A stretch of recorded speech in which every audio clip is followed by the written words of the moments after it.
Hello, everyone. Welcome to Geeky Geezers. Sorry, my allergies bugging me tonight. Welcome to Geeky Geezers, everybody. Tonight, my name is Agent Boomer. Next to me is PaPa Pacelli.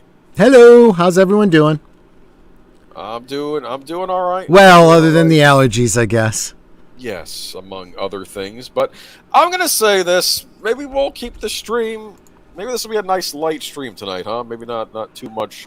I didn't feel like we had a lot of things in the notes this week, so it didn't seem too bad.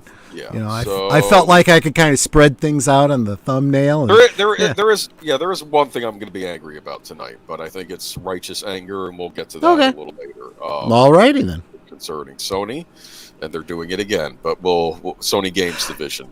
Okay. I will admit I didn't do my homework, so I didn't actually read the article. I'll tell you everything you need to know. I'm sure you will. Allergies. Why am I getting them now? It's February. I have to leave Florida one day. Go to a nice dry climate where there's no plant life. That means move to the desert. Yeah, exactly.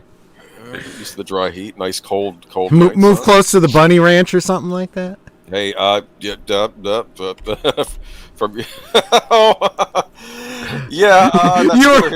What you were going to say is I don't have the money to make that worthwhile. no.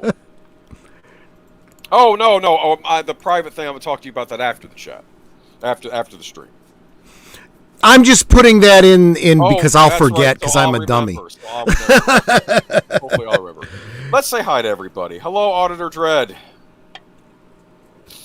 I'm curious to see what either of you think about Jurassic World Dominion trailer that dropped. Oh, I should have told you to watch it for the stream. I actually caught it by accident. It was like one of these trailers that shows you watching a YouTube video and the commercial pops on, and I'm like, I don't want to watch this, and I'm like, oh, this is Jurassic World 3. The only thing that I saw was a still for it, but it was a pretty big deal of a still, so I was like, might have to check this out. Keeping my fingers crossed. The Jurassic World movies are guilty pleasures of mine. I go into them thinking that they're not going to be good, and so far I've been pleasantly surprised.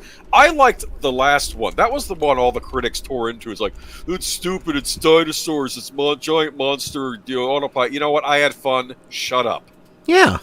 Now, I might have done things a little differently. For instance, there was a young girl in it that was cloned, that was actually a clone using the same technology to clone a dinosaur. Somebody cloned a person. And I kind of makes sense. If they have that technology, they would do that. But I thought she should have been part raptor, and her eyes go all dinosaur-like when she gets mad, and her tongue flicks out and kills somebody. But I don't work in Hollywood. You don't like that idea, No, I was gonna. Well, actually, I think there was one. Was it called Hybrid or something like that? That that would have made it more of a B movie than it is. But you had the great Toby Jones in the dinosaur auction, where all the evil world leaders want to bid on all the saved dinosaurs from Jurassic World, and it's like, hey, we need that ultimate weapon, right? Yeah. And it wasn't bad. I thought the big bad dinosaur in this wasn't as good as the one in the first one, which was the Indominus Rex, which I loved. I had a big smile on my face during Jurassic World.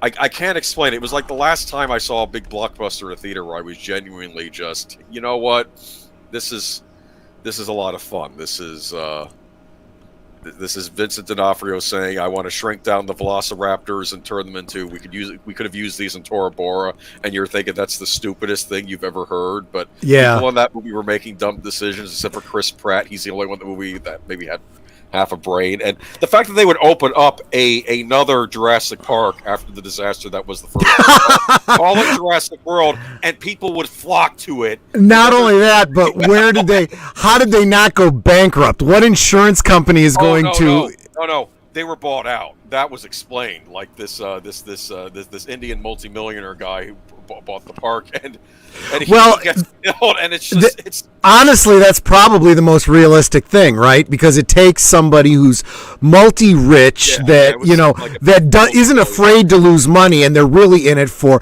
I mean, let's face it. You kind of pointed to it yourself. The cloning and gene splicing technology is far more valuable than the friggin' amusement park with dinosaurs. And I don't know if he was involved in it, or were there people under him involved in that saying, "Hey, this stuff has military applications. We can exactly."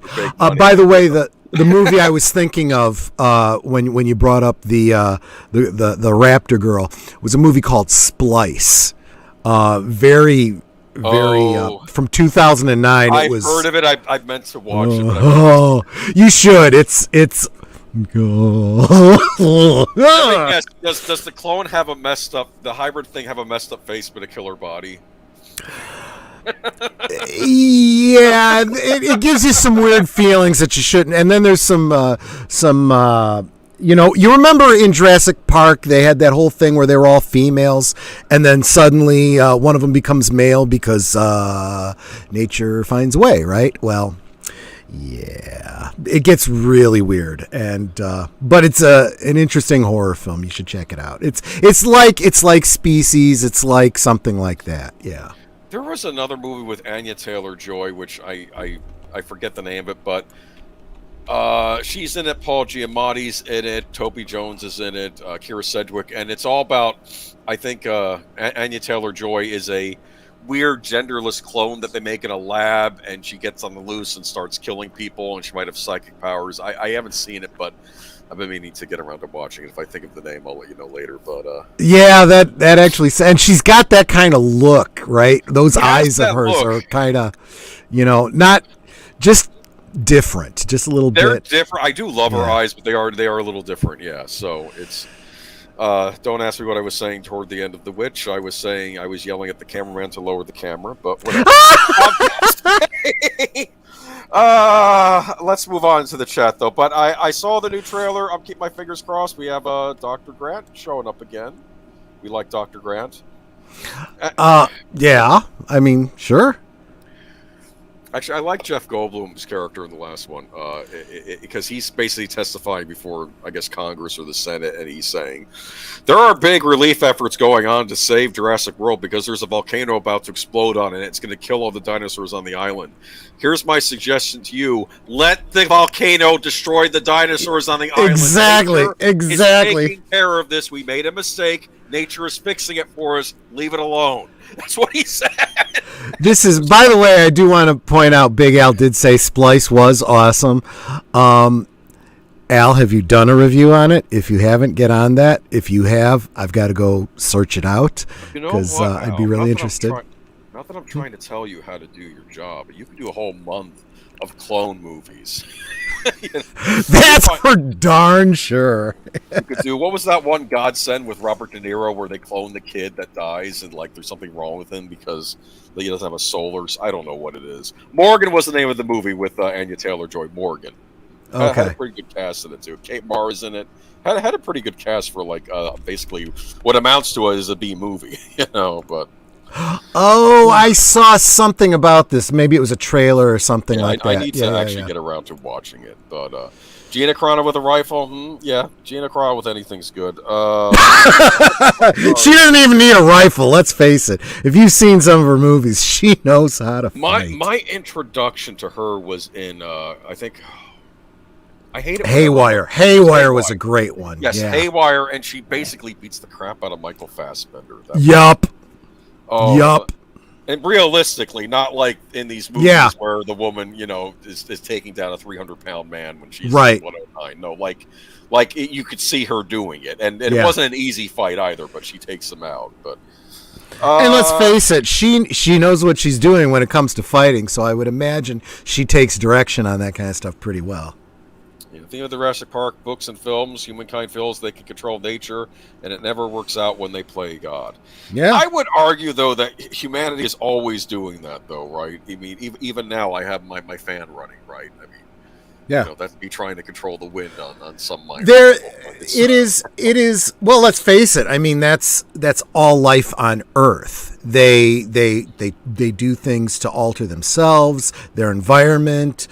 Catch prey, survive. This is kind of how life finds a way, right? But we just do it on a much, much bigger scale. But here's the thing: nothing that humans have ever come up with, nuclear weapons or fluorocarbons or any of the things that are supposed to be so bad for the environment will ever matter to nature. Look at what happened to Fukushima. Look at what happened to Chernobyl. Life finds a way. Maybe we'll die if we go there, but there's plant and animal life that is just thriving there. Yeah. I mean, it may be the biggest danger to us, but yeah, things will go on. I think that was a passage in either The Lost World or in Jurassic Park, the book, right? That was talked about there. I think exactly. It's exactly true. And the reality is, I mean, and I've seen a lot of speculative biologists talk about this when they talk about Jurassic Park. It would probably, even if you could, which we know we can't, genes can't last that long. But if we could clone dinosaurs, they don't have, this world is so alien to them. You would have to create a completely, contained biome for them to live in because they would die. They have no way to survive in this world. It's very, very, very unlikely that they could survive. There's a reason they don't still exist. The climates are different. The levels of oxygen are different. I mean, so much is different in this world. I don't know. Yeah, that's true. What about Velocipaster? I need to get to it. Yeah, I remember you guys talking about that in the chat one time. I've seen the cover for it. It's like, are you kidding me? And apparently he fights a clan of ninjas in it too, so...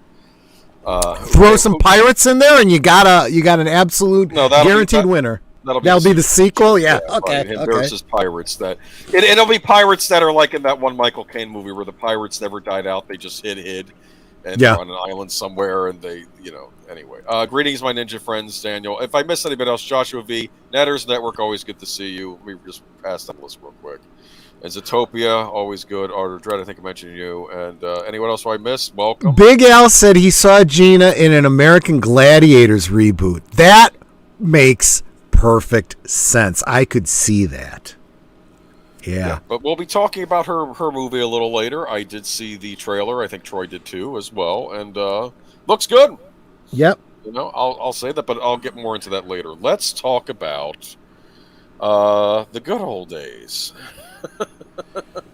Yeah. And I figure with all the hype for the new Batman movie on it, whether or not people are you in the chat are hyped for it or not, there is hype surrounding it. And if I look back, I think of another Batman movie that was hyped, and that was back in 1989 with Batman. Remember? Yeah. I remember the ad campaign for it. So I'm class of 89, so that was my senior year in high school.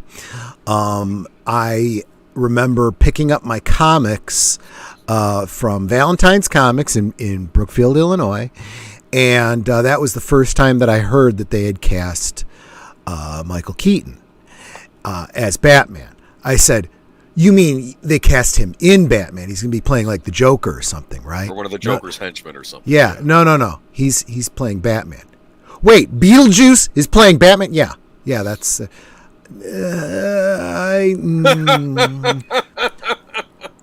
But I'll tell you what, it was very shortly after that I started to see those promotional pictures of him in the black costume, and I was like, there might be something here, And I'll tell you what, when I first saw that movie, I was hooked. I was like, yep, I could see it, And I'll tell you something else about that, and I know I've said this on many streams before. Michael Keaton did such a great job because there's that whole scene where you see him just being Bruce Wayne at the party, right? And he, goes to put down his champagne glass and it starts to fall, and Alfred's there to catch it, and he signs a check and then he sticks it into the plant, and Alfred's there to get that, and the whole thing with Knox. Should I open up two more cases? Two more cases? Yeah, may make it two more cases. That would be good. And give Knox here a grant. Just silly, ha ha ha. Excuse me, sir, but there's a phone for you. Oh, I'll just take it over. No, the other phone, sir. And you just see him go, oh, okay. And then he turns and he goes and he walks and he hides from everyone and he goes through the secret door. And as that door is closing behind him, you can see the look on his face change.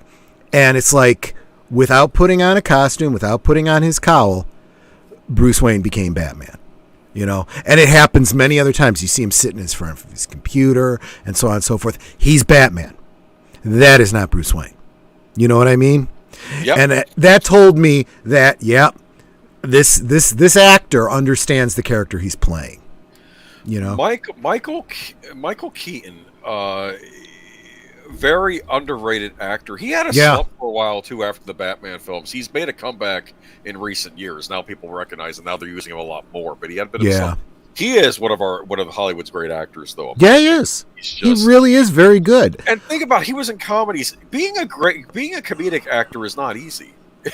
No, you're absolutely right. Harder than being a dramatic actor. I would also point out that some of his best comedic roles were what do they call them? Dramedies? Like Mr. Mom. Like Mr. Mom. That, they're funny, but there's a lot of heart there, Exactly. That takes a good actor. Now, the only movie I had seen before I saw the '89 Batman was that one where he was in the mental institution, right? Where he was a patient in the mental institution. It was sort of like a more comedic version of One Flew Over the Cuckoo's Nest. Yeah. Lloyd was in it. One of the actors from Babylon 5 was in it, and they were like going on a field trip. And I don't know if maybe their host like gets shot or gets goes to the hospital. They're on the loose because they saw a murder happen and they have to go tell the cops about it, right? And was that the Dream Team? Yeah, the Dream Team. I think. Yeah, Stephen Furst was in it too. I wanted to bring that up because the reason we're talking about this is obviously we have an article that's Batman related. We also have an article that's Babylon 5 related. So we really should, Exactly. That's what I'm thinking of. Stephen Furst. Yeah. Yeah. But look at this. Hey, Eckhard, remember the future. My favorite Joker is Jack Nicholson, Batman '89 Joker. And we've had great Jokers since then. I'm not picking on, obviously Heath Ledger was great. So was Mark Hamill on Batman the Animated Series. But there was something about the Nicholson Joker that I think still sticks with me. I like the fact he starts out as a gangster. And he's not a good guy at the beginning. No, he's not. No, there's no tragic origin. A lot of Batman villains do have kind of some of these tragic origins. I don't like that for the Joker. I think it's good that he has a guy who was already bad to begin with, because a lot of Superman villains are like that too. Well, and I do get that a lot of people gravitate towards Killing Joke, and they like that, which was a lot more like what we got in that movie, The Joker. But I happen to like that concept where we don't know what his origin is. That was one of the things that kind of bothered me a little bit about Batman '89, because I didn't like them giving him a name and an origin. I liked the Joker that says, if I have to have an origin story, I prefer it be multiple choice, which is very much what they did with the Nolan Joker. When he tells all those different stories, they're completely incompatible. Yeah. And one of them might be true, none of them might be true, and it honestly doesn't matter. And in defense, even of the Joaquin Phoenix Joker movie, there are inconsistencies in that movie that say that not everything he's seeing is actually happening. So that's true too. There's a flawed narrative there too, so you could argue maybe this is one of his different origins. That's an excellent point. People have made the comparison to like Taxi Driver and some other, and what was the other one? The King of Comedy, I think. The King of Comedy, right? And the whole idea of the unreliable narrator. So it's probably not the way you see it, but unfortunately, although that's how it was written, and it was written very smart for a very smart audience, I'm afraid that most of the people that made it great were very surface level comic book fans. And that is completely missed in that movie. And that's kind of a shame. But one thing I will say that kind of redeems the Jack Napier Joker origin is when Bruce Wayne is doing the analysis of him and looking at his history, and he's looking at, his chemical, he's a chemist and he's a genius and all this kind of stuff. And it's like somebody opened up the who's who from DC Comics that was being published at the time and said, these are the Joker's skills and background, and actually took it to heart and going, well, I know that Tim Burton is not like a huge comic book fan, but he definitely did his research. So kudos to him there, Yeah. And in fact, on that exact point, I would say I saw Tim Burton creating a Batman movie the way I see Nick Meyer making a Star Trek movie. You made a great one without being a fan of the original source material. And as I want to say, there is one part of the movie which I don't like, and it's been a contention, and I'm going to bring it up here, and I want to point out something that the screenwriter said about this too. The whole thing with the Joker killing Batman's parents. Now, it's interesting that the screenwriter did not have that in the screenplay and specifically told Tim Burton, do not do that. Yeah. And then I think Tim Burton waited for a day when the screenplay writer wasn't around on set or whatever, and then he filmed the scene with it. And I know people, and like I said, it's a nitpick. It's still a great movie. But I don't like things in a bow like that. Yeah. It kind of bothers me. In fact, I'll say this: I am happy that Nolan got rid of that in his movies. Well, and I would, and I did like. There was a fan theory out there that I really, really appreciate, and they basically said that Batman has a tendency to project that murder that created him onto just about anybody that he's fighting. It's Joe Chill, it's the Joker, it's whomever at that time happens to be. You are responsible for my parents' death, and remembers it that way. I got an impression too when I'm watching this movie. What's one of the first scenes in that movie? You see a tourist family in Gotham City, and they get mugged. Yep. And it's kind of similar to what happened to Bruce Wayne's parents. Now they didn't get killed, but they still, they got. It was a very clever kind of misdirection, right? Yeah. This is subverting expectations done the way it's meant to be, right? Yeah. So the comic book fan comes in knowing Batman's origin, expecting this movie to be Batman's origin, and that's not what it is. He's already Batman doing his thing, right? We get a couple flashbacks. We certainly get exposition that tells you how he became Batman if you don't know his origin. But you go in as a fan thinking, "Oh, that little kid is young Bruce Wayne." Oh, no, it's not. Batman is rescuing them. But that's very clever. Or at least stopping the people that mugged them. I often make a point. That's why maybe it's not so much that he's trying to get revenge against people. He's trying to stop something horrible like that happening to somebody else. Right. That is his stated. Yeah, that is his stated. And again, this fan theory that I brought up is really people trying to justify, the whole Jack Napier thing. But I would say, don't take it too literally. He doesn't really think that the Joker killed his parents. It's in a dream or in his imagination, he projects that on him because people like you are responsible for people like me going through the trauma we have. And I am going to stop you so it never happens to anyone else again. That's the true spirit of why Batman does it. And that kind of makes sense. It's funny, this line, of course, have you ever danced with the devil in the pale moonlight, right? Yeah. There was a Batman game made for the old Nintendo, which is considered one of the best actually licensed games on the NES, where they actually used like a property to base the game off of. Right. And they did it off of the 89 Batman film. Now, of course, it takes a lot of liberties. For instance, he's fighting an army of mercenaries and robots and mutants in some stages, but there's always the Jack Napier, Jack Nicholson Joker in the background, right? And at the end of the game, Batman confronts him and says, "Joker, you murdered my parents. Now you'll dance with the devil in the pale moonlight." And he punches him, and then he goes flying off the cathedral. I'm like, did someone over in Japan misread the movie, or maybe they just got the script? Yeah, possibly. Oh, it's a funny ending to the game, but I want to make a point. The people have argued in certain scenes, like Batman lets Jack Napier fall into the vat. No, he doesn't. I think he was trying to lift him up, grabbing. He just lost the grip.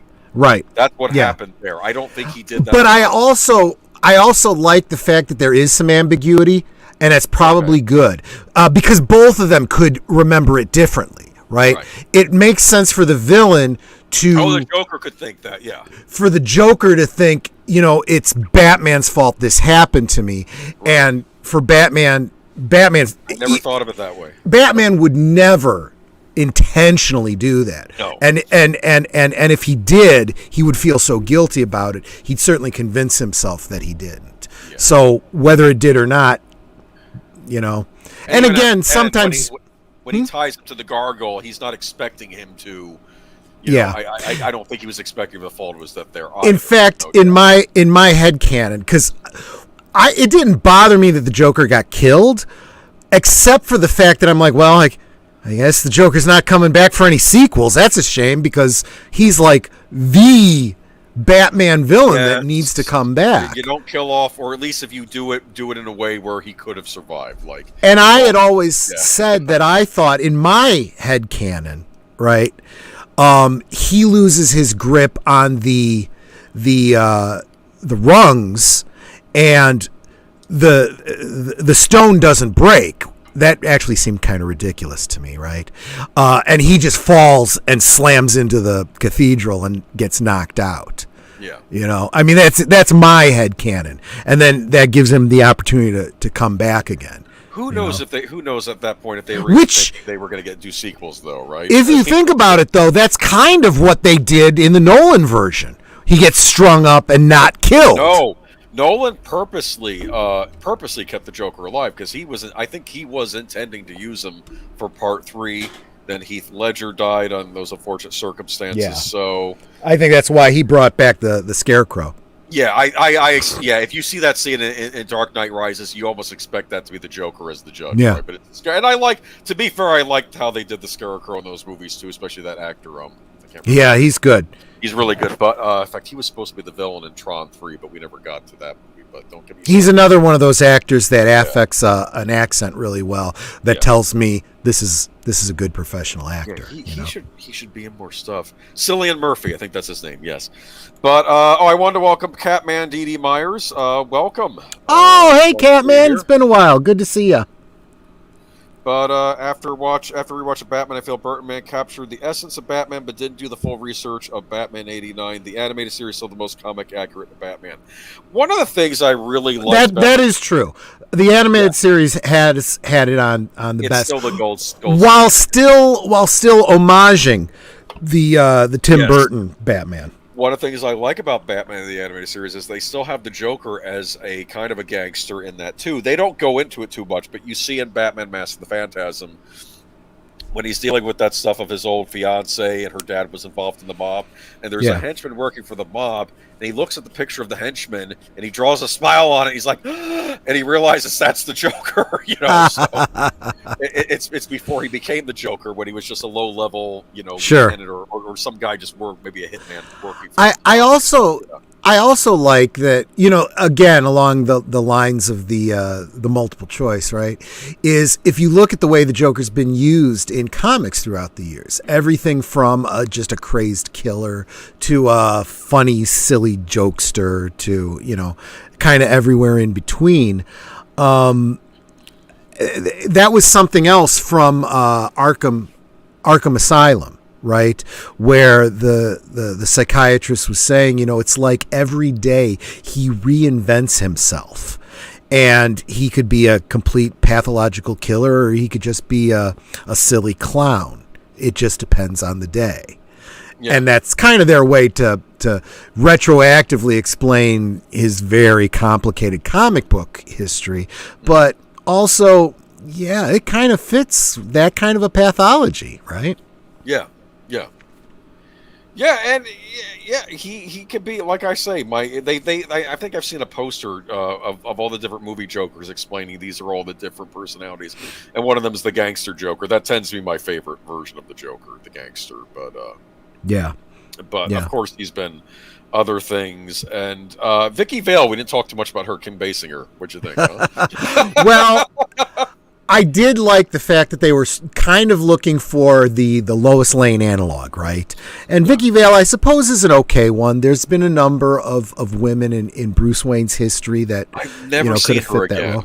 I've never seen Vicky Vale again. She pops up once on Batman the Brave and the Bold in one of the precursor things where she's like, I don't know if the Joker has her in some kind of trap and Batman has to stop her, like one of the pre-credit things. I've never seen her in a cartoon Yeah. Or anything else. Well, and it's and the thing is that she was kind of a bit of a staple in the comics for a while, but she never rose to the level of importance that a character like Lois Lane did. So it's not that crucial, and it's not who Batman is, right? I mean, he, everybody talks about, why does every superhero have to have a romantic? Well, Batman kind of doesn't, right? He has been, I mean, if you're going to really dig into it, the two that he has offspring with are Catwoman and Talia al Ghul. Yeah, exactly.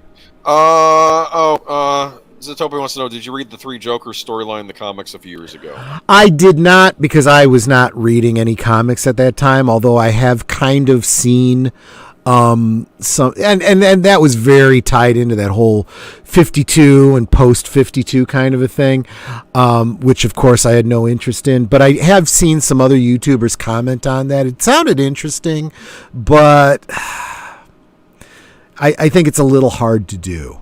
I do like the idea of what the Snyderverse has been trying to toy around with, that where, there's the original Joker and then there's another Joker that was like Tim Drake or somebody, or Jason Todd or someone. Yeah.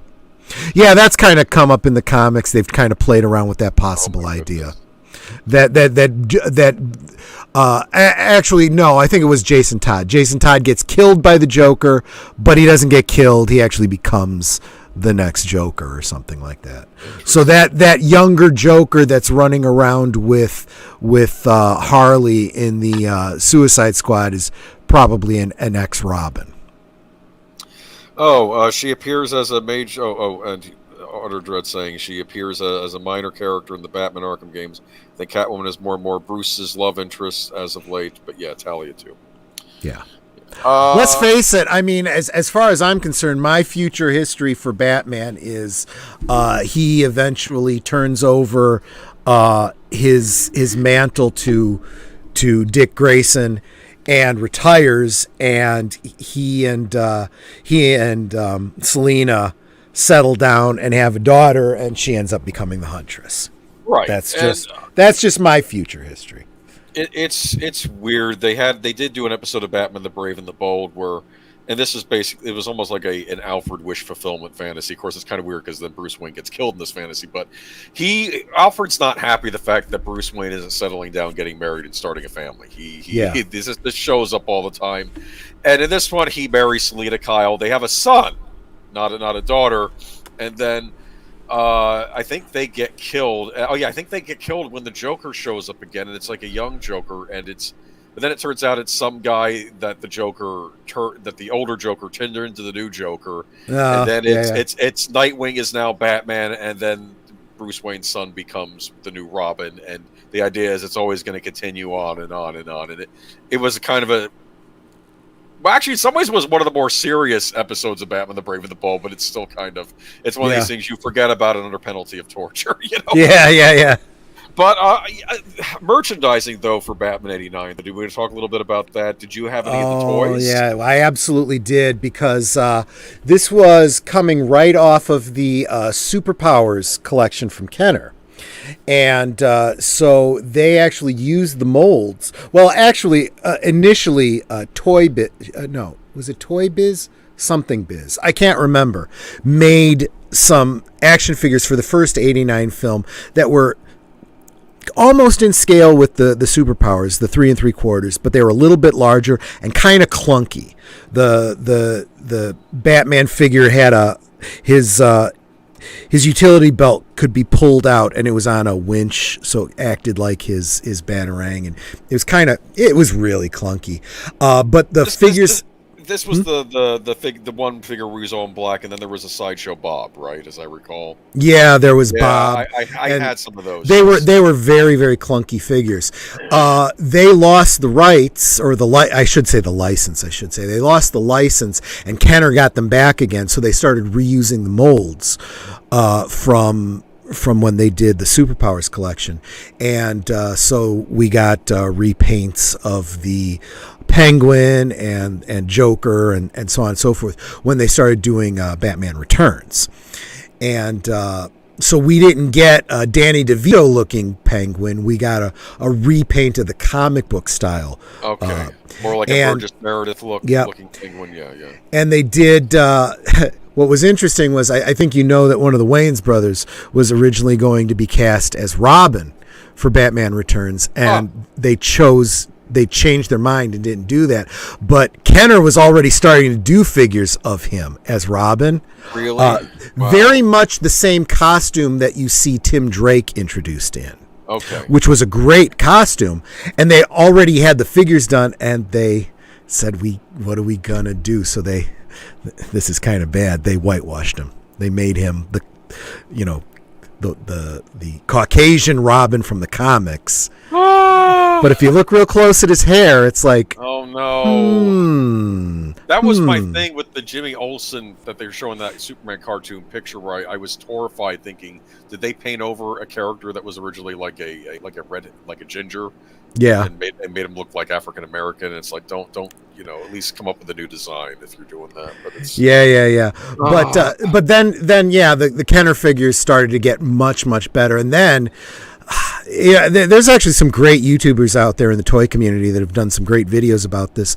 That style of Batman, all they did was they started putting out multiple recolors of him, and they did Arctic Batman, and they did Camo Batman, and all this kind of stuff, and that really propelled the toy company forward. If you can get away with reusing molds, that's a good thing. And then this starts leading into other franchises.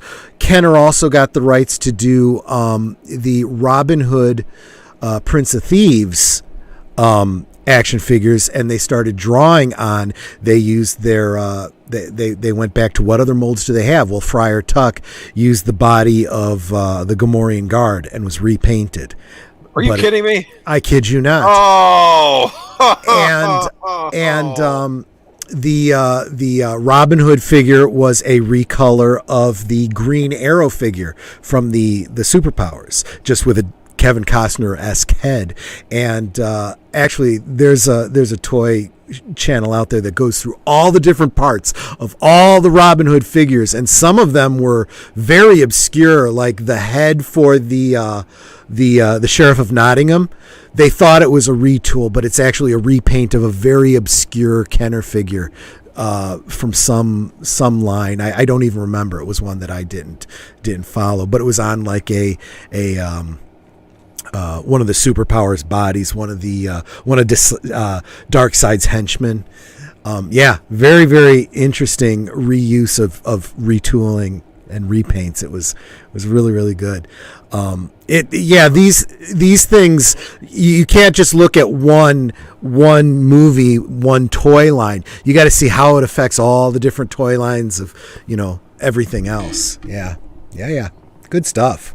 Great memories, man. I think that's what these good old days segments are all about. Reminding us where we came from. That nostalgia, yeah. And nostalgia is not always a bad thing. Sometimes it's a very good thing. And it's and I see people in the chat talk about Damian Wayne and Jonathan Kent and how I think those characters. I'm not a comic book expert. I don't know them from comics.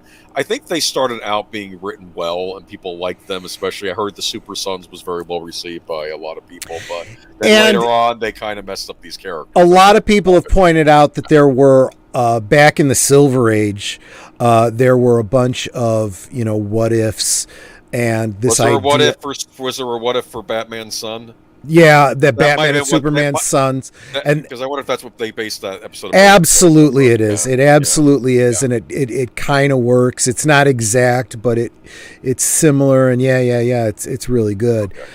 But good stuff. Okay, but Batman '89, and I'm just want to say one more thing. Remember the advertising for it. Very mysterious. They were very like short clip commercials. Like some would have the Joker, wait till they get a load of me, and you're kind of seeing like the brief thing with Jack Nicholson, not quite seeing him, and then you saw Batman and stuff. And That was an experience to see in the theater. That was a great summer for movies. It's funny, Daniel Herron had been telling me the other day on his Soundtrack Suburban that John Williams wanted to do the score to Batman, and that would have been interesting as he did the score to Superman. Yeah. But he had been signed on to do Indiana Jones and the Last Crusade. Of course, we wanted him to do that. And I think Elfman did a good score, and of course... Sure he did. Alf, one more thing. The Prince album.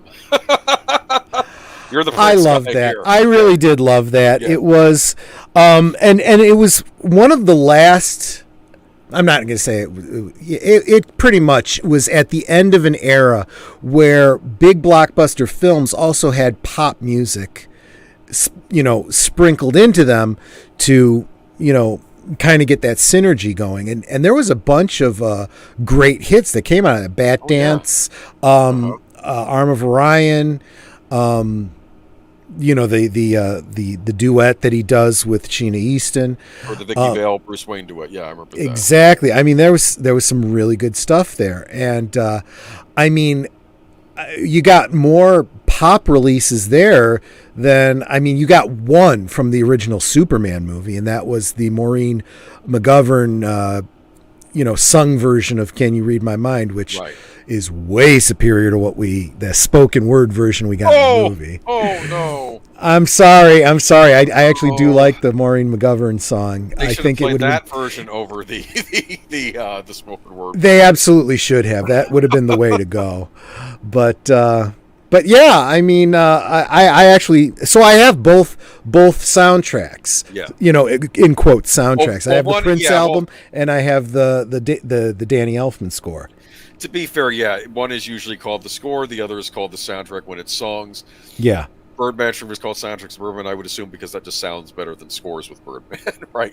It's like I have a score. Yeah, that would be kind of weird. Yeah, I got a score to settle with you, Birdman. One day, though, I'm going to have to bug Birdman. We're going to have to do a movie where we focus on the soundtrack more so than a score. That might be an idea. So. Well, I'm looking forward to the day that you guys decide to do a rewatch of the movie Birdman, with Michael Keaton. We will put it on the list. There you go. But lots to say about Batman. I'm sure we missed a bunch of stuff, but I did want to make one more point. That was your senior year of high school movie. You know what mine was? What? Batman Forever. Okay, so you're a couple years behind me. Yeah. Oh no, Batman Forever. We'll talk about that maybe some other time. Yeah. Maybe the not so good old days. Though I don't hate that movie as much as I used to. I'll say this. But we have to talk about modern times. Yeah. But maybe we'll try not to be negative if we can avoid it, right? Yep. After all, like you said, one people we know recently is called Positive Fandom, right? You're hoping to have. Yeah, has a channel called Positive Fandoms, and I'm hoping to get her on my channel sometime real soon.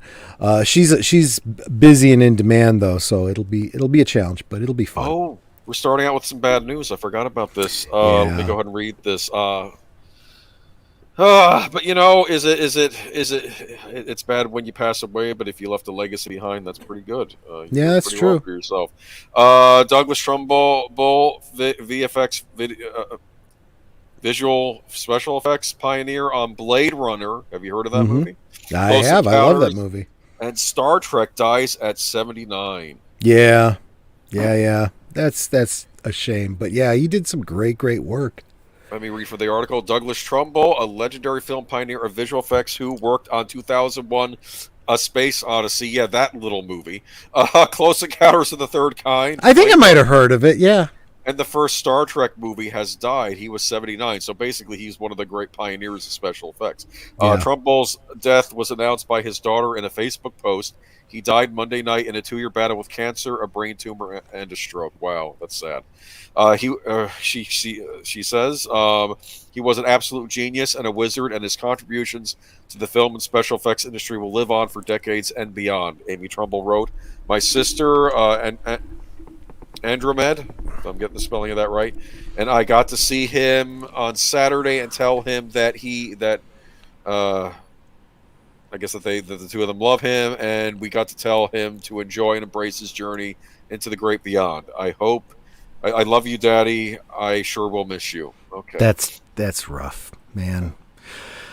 I don't know which is easier. Is it easier when it comes fast and you're not expecting it, or when you know it's coming and you have time to prepare? I just don't know. It's hard because I know with, of course, my own father, it was a slower process, but I think it's hard. I think it's you know what it is. It's a different kind of hard. That's what I'm going to say. I guess I don't want to say one is worse because obviously losing someone quickly can be devastating as well. So I'm not trying to mince words on that either. But anyway, more quotes. After 20 years side by side, day and night, I say goodbye to my best friend, partner, true love, and soulmate, Douglas Trumbull.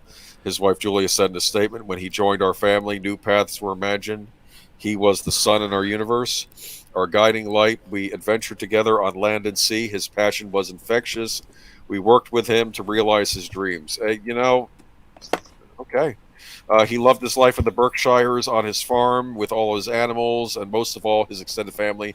Julia Trumbull said he was a caring lover, father, brother, grandfather, friend, mentor, true artist, and visionary. Well, if you're this loved at the end of your death by so many people, I think that's as good as it gets, right? And I would have to say too, when you talk about legacy, right? Yeah, you can go see his work. Those are films that are gonna live forever, right? Yeah. Blade Runner's amazing. Blade Runner effects I hold up real well now. I mean, all these movies had great effects, but especially the Blade Runner effects. Trumbull is considered one of the early wizards of movie visual effects, having pioneered the look of futuristic computer screens through animation in Stanley Kubrick's 2001, and helping to create the gloomy dystopian cityscapes of Los Angeles in Ridley Scott's Blade Runner. Some of his other credits include The Andromeda Strain, Close Encounters of the Third Kind. Remember that movie? I do. More recently, The Tree of Life and The Man Who Killed Hitler, and then The Bigfoot. I don't know what movie that is, but I'm intrigued by that. But I'll bet Big Al knows it. Maybe just kill one of those and not the Bigfoot, right? But anyway, He also directed several features that were championed for their visual effects, including Silent Running. Oh, I remember Silent Running. And Brainstorm. Wow. The son of David Trumbull, who worked on the visual effects on the masterpiece The Wizard of Oz. Douglas Trumbull started his career at Graphic Works Films in Los Angeles and produced an animated short film called To the Moon and Beyond that caught the attention of Kubrick. The film was produced for the 1965 World's Fair in New York City and was designed to show the Earth and the full universe zoomed all the way out and then all the way back in on an atomic scale. His work on 2001 began pre-production with Graphic Works, but he soon followed Kubrick to England and would eventually be tasked with cracking the visual look for the film's surreal Stargate sequences, once saying that he began work on the sequence when he was 23 and didn't finish it until he was 25. Given carte blanche by Kubrick for whatever he needed to master the sequence, which you can watch below. Well, you can watch if you click on the article. Trumbull is said to have turned down an offer to work with George Lucas on special effects for Star Wars, instead taking the job to work with Steven Spielberg on Close Encounters. Well, both were important movies, right? I would say so. He described, that at least I'll say this: if I chose Close Encounters over Star Wars, I wouldn't necessarily be kicking myself because that movie had important effects too. But in regards to Close Encounters interviews, he described being overwhelmed and working round the clock to finish the movie, citing 650 visual effects shots that had to be completed in 6 months. Trumbull is said to have turned down an offer to work. No, I already read that. Okay. Yeah, that's it. Okay. But listen, sorry he's gone, but he left a big legacy. He worked on many of the movies we grew up watching, and that's for sure. Probably influenced a lot of other effects people. Yeah, the picture that I chose for the thumbnail is him over the miniature of the the big pyramid type building from Blade Runner, and I was like, this is a great representation of him and his work. Terrifying future in Blade Runner. Yeah. It was funny. On one of these Star Trek commentaries on one of the, I think it was for Star Trek The Search for Spock, one of the audio commentaries, the guys were talking about, I think a lot of people, when they think of the future, they do think or hope that it's going to be like Star Trek. And they mentioned that Blade Runner, that's a future out of our nightmares. But yeah. But, Star Trek, it's, that humanity. Well, Star Trek used to be a positive future. I don't know about so much anymore, but maybe we shouldn't go down that road too far. Well, when that commentary was written, Of course, at that point, I think Abrams was just starting with his first Star Trek movie. But anyway, let's move on. But I'm telling you, watch those old movies. I will be looking for that Bigfoot and the other gentleman killing movie. That sounds interesting to me. So the title has me hooked alone. So that may happen. Yeah, I'm gonna step away while you read the next article. I will be right back. All right. So we do cover gaming sometimes on here, and of course. I'll have to explain this to Troy when he gets back, but I don't like censorship, and this is not the first time Sony has done this on their game console, and I am trying to make an effort to be more positive on these streams, but some things get my goat, and this is one of them, and I'll go ahead and read from it in a sec. And I hadn't heard of this indie game. I don't know if any of you in the chat have, though. It's why is PlayStation censoring horror game Martha is Dead? And this is from a Forbes article, though it's been on other sites as well. They say that all press is good press, and case in point, I'd never even heard of the game Martha is Dead until it started making headlines for Sony demanding that parts of it be cut in order for release on PlayStation. The developer, Wired Productions, issued a statement about the release on PlayStation 4 and PlayStation 5.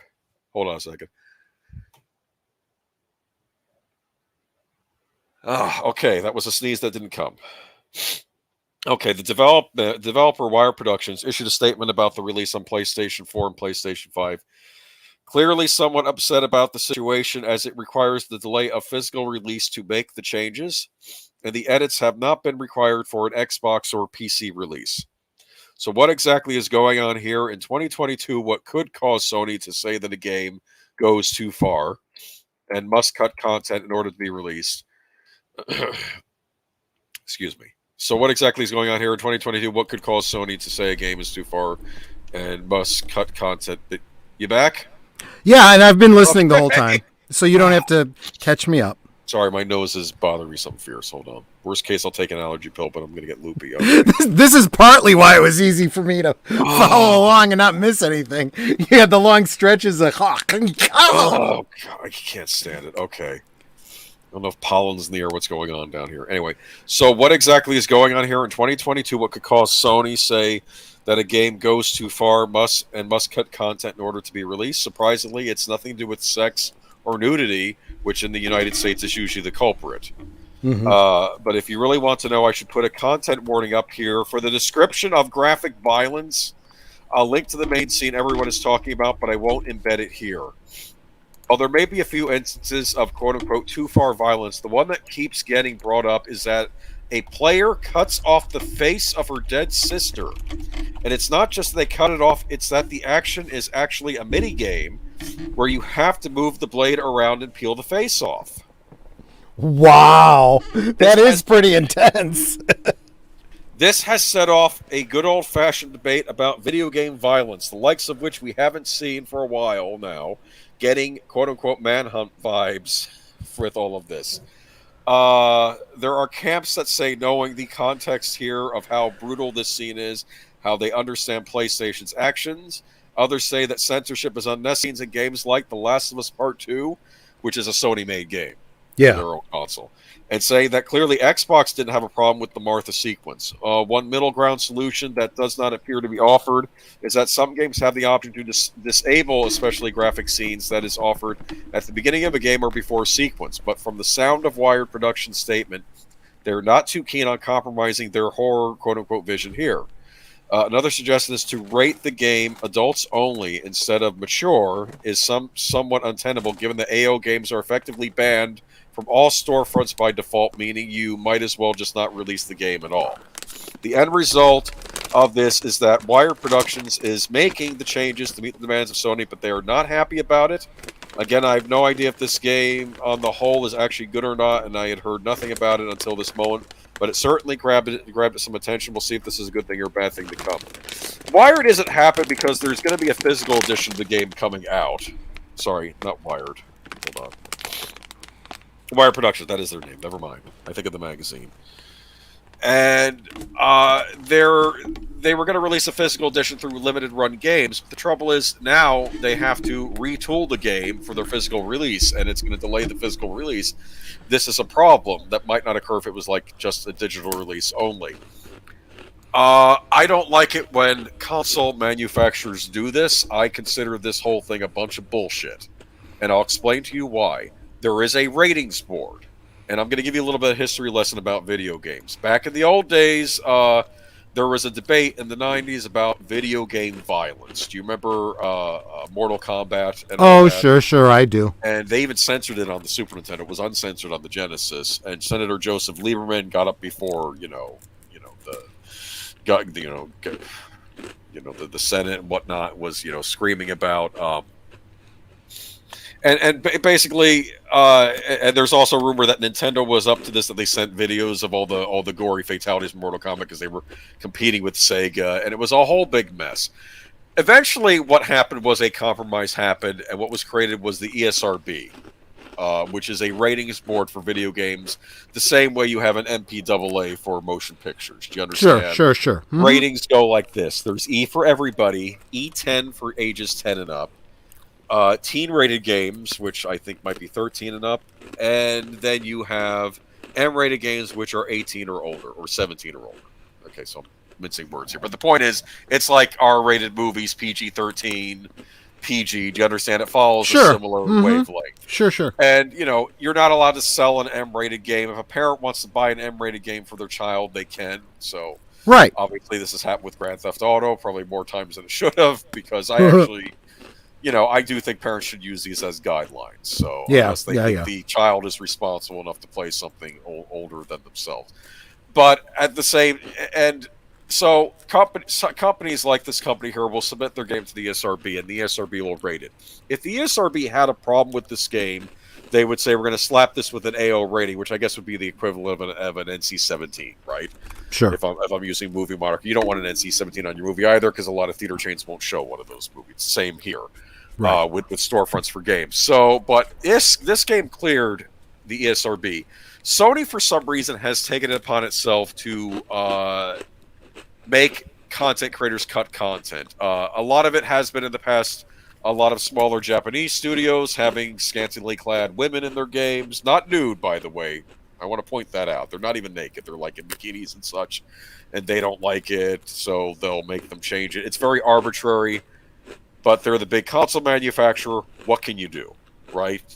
They have to apply, or they can't release the game on the PlayStation. So sometimes you'll see a version of it coming out on the Nintendo Switch or the Xbox, which is differently censored, or which is censored differently, or maybe they censor all versions. This is the first time I've seen them doing it over something like violence, over graphic violence, and I don't know what the reasoning is behind. I don't know who's making these decisions over at Sony.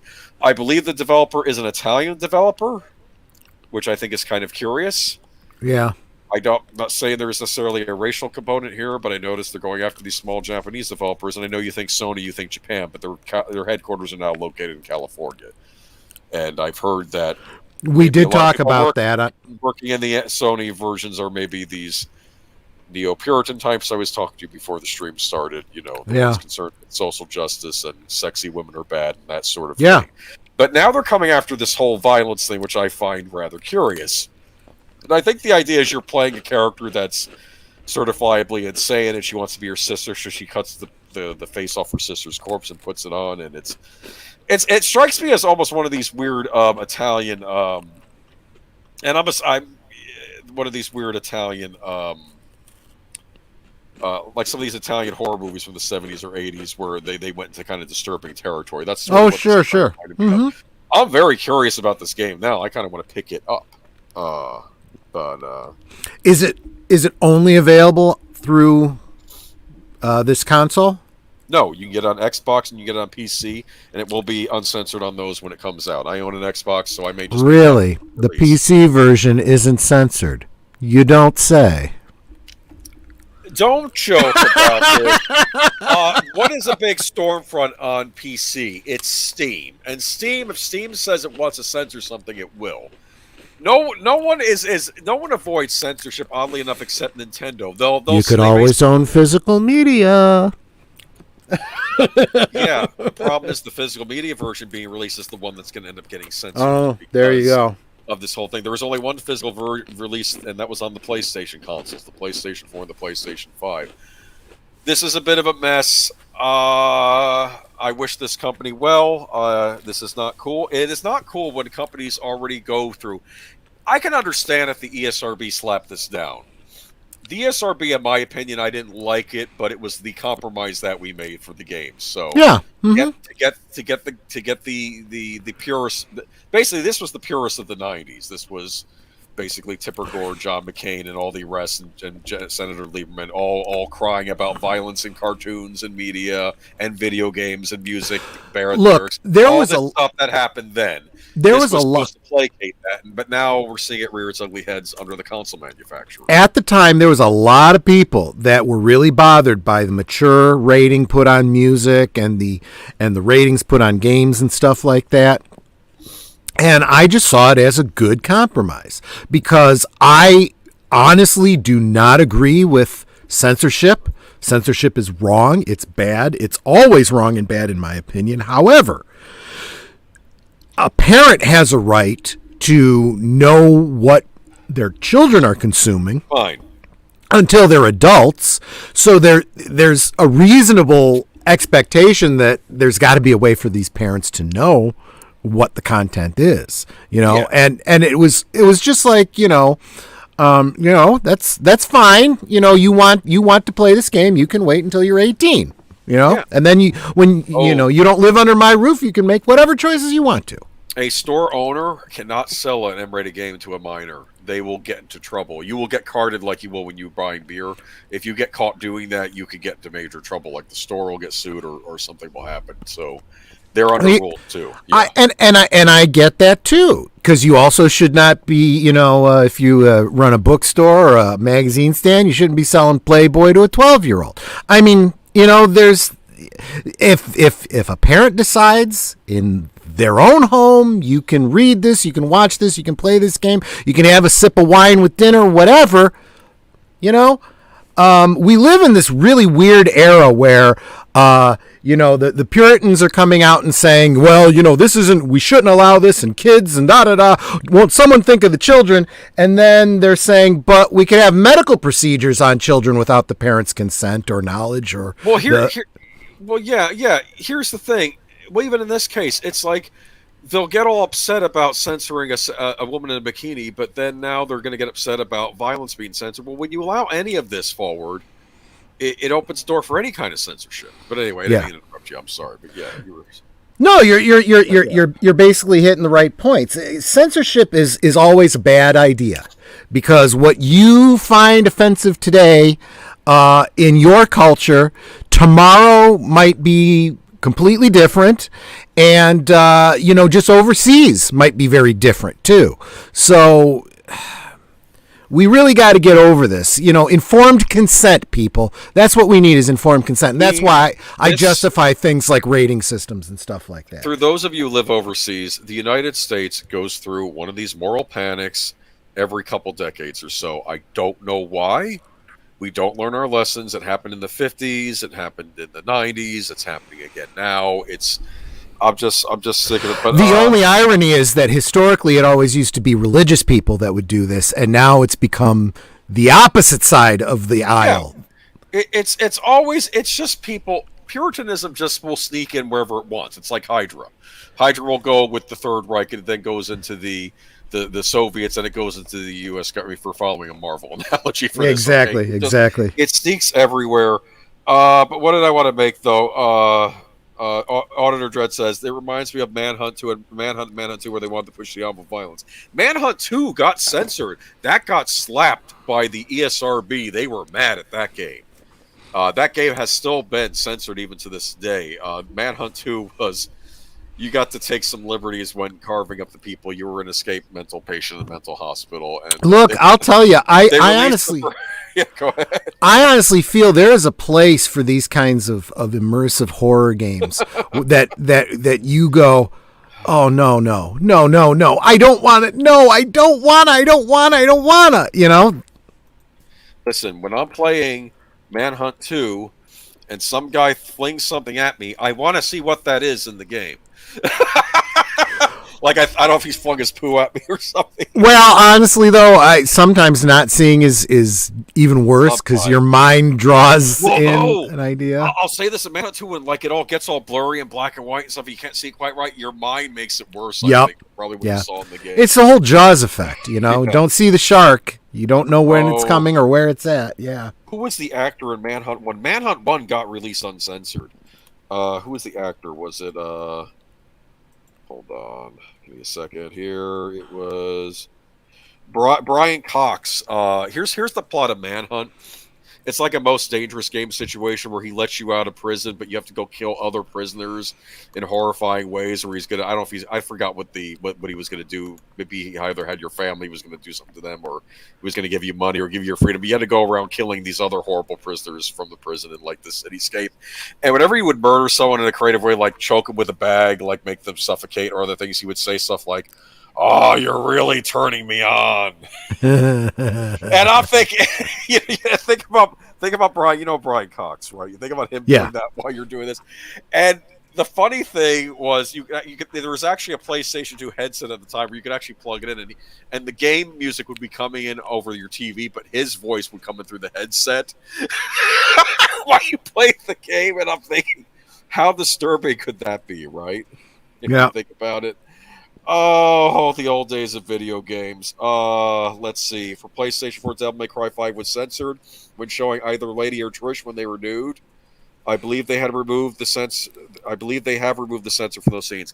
I want to get into that too. This is actually the one thing that was the straw that broke the camel's back for me and Sony. I had bought a PlayStation 4. I had paid extra money for the Spider-Man bundle, the one that was all red. And it was really cool. It had the Spider-Man symbol on it because they made an exclusive Spider-Man game on the PlayStation 4. And then like a month later, like a few weeks later, I thought things were safe in the waters because I was trepidatious after the whole Gamergate thing started and the companies were starting to take censorship seriously, and I thought that they were going to start censoring games, but nobody really had, so I figured, okay, it's safe, and then Sony just started going after these Japanese developers like a month later. And I basically told myself, you know what, this is bad, but are these games I was going to buy? No. So yeah, you know, these game consoles are not cheap. This is why I'll never attack anyone who has a PlayStation 4, because I understand that going out and buying another console, that's a lot of money. And especially if it's not, you know, we all have to make our own moral choices here about what we're going to tolerate, what we're not. But when Devil May Cry 5 got censored, the nudity in that game, especially in the scene that he's referring to, was not nudity that was like, I don't even want to say sexual or sexualized in any way. It was more like he was rescuing a woman and she was nude on the ground, but it was done.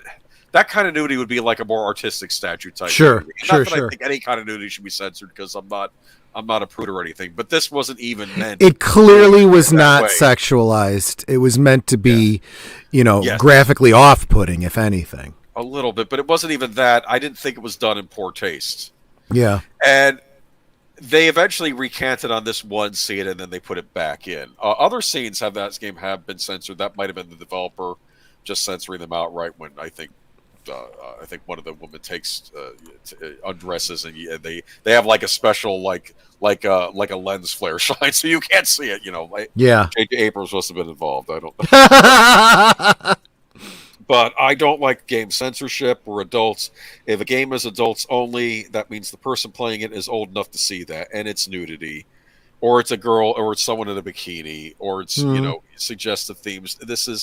None of this is adults only. There's never been like a pornographic video game, at least not one that was released through a legitimate retailer. So, I think people are just getting ridiculous though. But Mr. Magic, that's intense, but it isn't the most violent thing I've heard from a video game. Yeah, well, I'm sure you're right.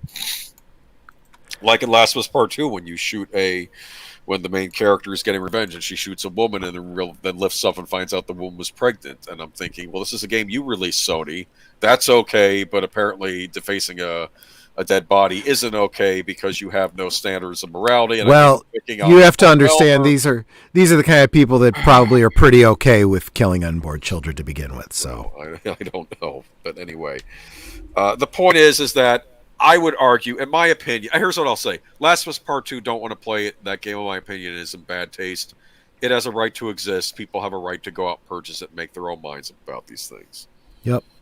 Catman says, I had to wait until I was old enough to get games when I was younger, and that made even music. Oh. Uh-huh. Okay. All right, let's move on. That's my Sony rant for tonight. Don't censor. We have a rating system to begin with. Yeah. You're bullying developers, and these are always smaller developers too. You're bullying. It has to stop, but because this costs them money. Well, maybe we'll out now. Maybe we'll start to see a movement towards independent games being, self-published. Yeah. Well, who knows? We'll see. We'll see what happens. Like I said, they do try to put them on as many markets as possible, but I think someone needs to talk about the ESRB in light of this. Why do we have an ESRB if Sony can make these decisions? Because what's the point? True. Because that's a good point. But, you go down that route and it suddenly becomes, well, we'll just do away with the ESRB and we'll just, we'll decide what you can and can't see and do. Disney loses rights to Scrat from Ice Age following trademark dispute. Yeah, that one kind of surprised me. Yeah, I was a little surprised by that one. Have you watched those movies? Yeah, well, not all of them, but at least the first couple of them, yeah. Okay.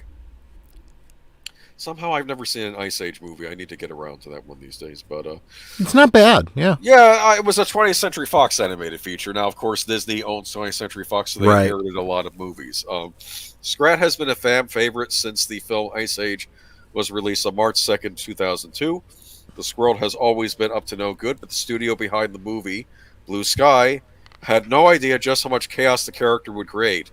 The company, which currently owns the Ice Age franchise, Disney, has lost the rights to Scrat after a trademark dispute. Several people have claimed ownership of Scrat over the years, but the strongest claim is made by Ivy Silverstein. The artist apparently pitched a character, Scrat, to the company way back in 1999. The idea came from the sighting of a cross between a squirrel and a rat, which Silverstein claims to have come across in a park. Silverstein filed suit against 20th Century Fox for copyright infringement in 2002. The company was purchased by Disney in 2019. The judge ruled that Silverstein and 20th Century Fox were both equal owners of the rights of Scrat in 2003. While she lost her case against the company, the artist refused to give up so easily. Silverstein launched a campaign to reclaim full ownership of the character, which continued right up until this year. Silverstein has finally obtained restitution. Blue Sky backed down on January 28th, 2022, after nearly 2 decades of legal battles. No Scrat and Ice Age 6, the artist said on Twitter. Thank you, Disney, for respecting my trademarks and Scrat, which I created on May 19th, 1999. She went on to say that it's been 20 years since March 2nd, 2002, the premiere date of the first film. It has been a struggle. I won. Disney sat down with Silverstein shortly after acquiring 20th Century Fox to see if she would be willing to reach an agreement over the rights to Scrat. The artist held her ground with Disney, forcing the company to concede. The outcome bodes well for many writers and artists currently facing off against large corporations for the rights to their creations. Hopefully, most of them will need less than 2 decades to get their just rewards. Interesting news. I want to credit, I don't know who suggested this to me. Was it Zootopia? Thank you for bringing this to our attention. This is an important story, I think. I will tell you one thing. See, I am not entirely certain about the legal ramifications of this. Does this mean that the creator is now due some kind of residuals from past, what do you call it, Ice Age films and whatnot? If it does, well then good. This is a victory for that creator. Yeah, well, if it does, Disney can just say, well, geez, that you made that, you were supposed to get 20th Century Fox doesn't really exist anymore. I'm sorry. Well, that could be a whole different. Did they try that with the book novelizations of Alien and stuff like that? We were talking about that, Alan Foster and all that. Yeah, which did not go over very well, and that creator will just get a lawyer that refers to that case and goes, yeah, let's just take care of this right now. But if not, if that artist doesn't have money coming back to them in terms of residuals, then this is a pretty Pyrrhic victory then, because how marketable is Scrat outside of Ice Age? I mean, that's kind of like winning an empty sack. I don't know. Think about it. Could you theoretically make a Scrap movie in modern times and say like someone chips them out of like Amber or something? Canonically, you absolutely could, but why would you bother? How do you create a whole movie? See, Scrat was great as a bookend character. He was good for a little scene at the beginning, a little scene at the end as a gag. Also in promotions for Ice Age, the little promotions. He really is not an interesting enough character to make a whole story out of. You know what else Scrat can be used for? Think about this. You have the commercials. The Affleck doc. Commercials, yeah, I could see that. That would be a good use of it, sure. Licensor instead of an actor doing the commercial. You could have Scrat as the polling point. You could make a lot of money. And instead of hoarding a nut, it could be whatever the product is you want to, Yeah, I could see that. Like Jiffy peanut butter or something. Sure. Like it could be anything. It's like So Scrat she could end up using it. It could be Scrat Screws, a new cereal or something. You could probably license them out to companies. That's probably the smart thing to do with this character. I don't think you could make a feature. Maybe shorts, but there's no real market for shorts these days, right? Except as tie-ins for animated movies by these bigger companies that are exactly character. Yeah, so something to think about. Okay, so interesting though. She stuck to her guns. Yeah, that's good. I'm glad to hear it. And we're starting to see this a lot. This is you mentioned the Alan Dean Foster thing. There's a lot going on right now with Marvel. So.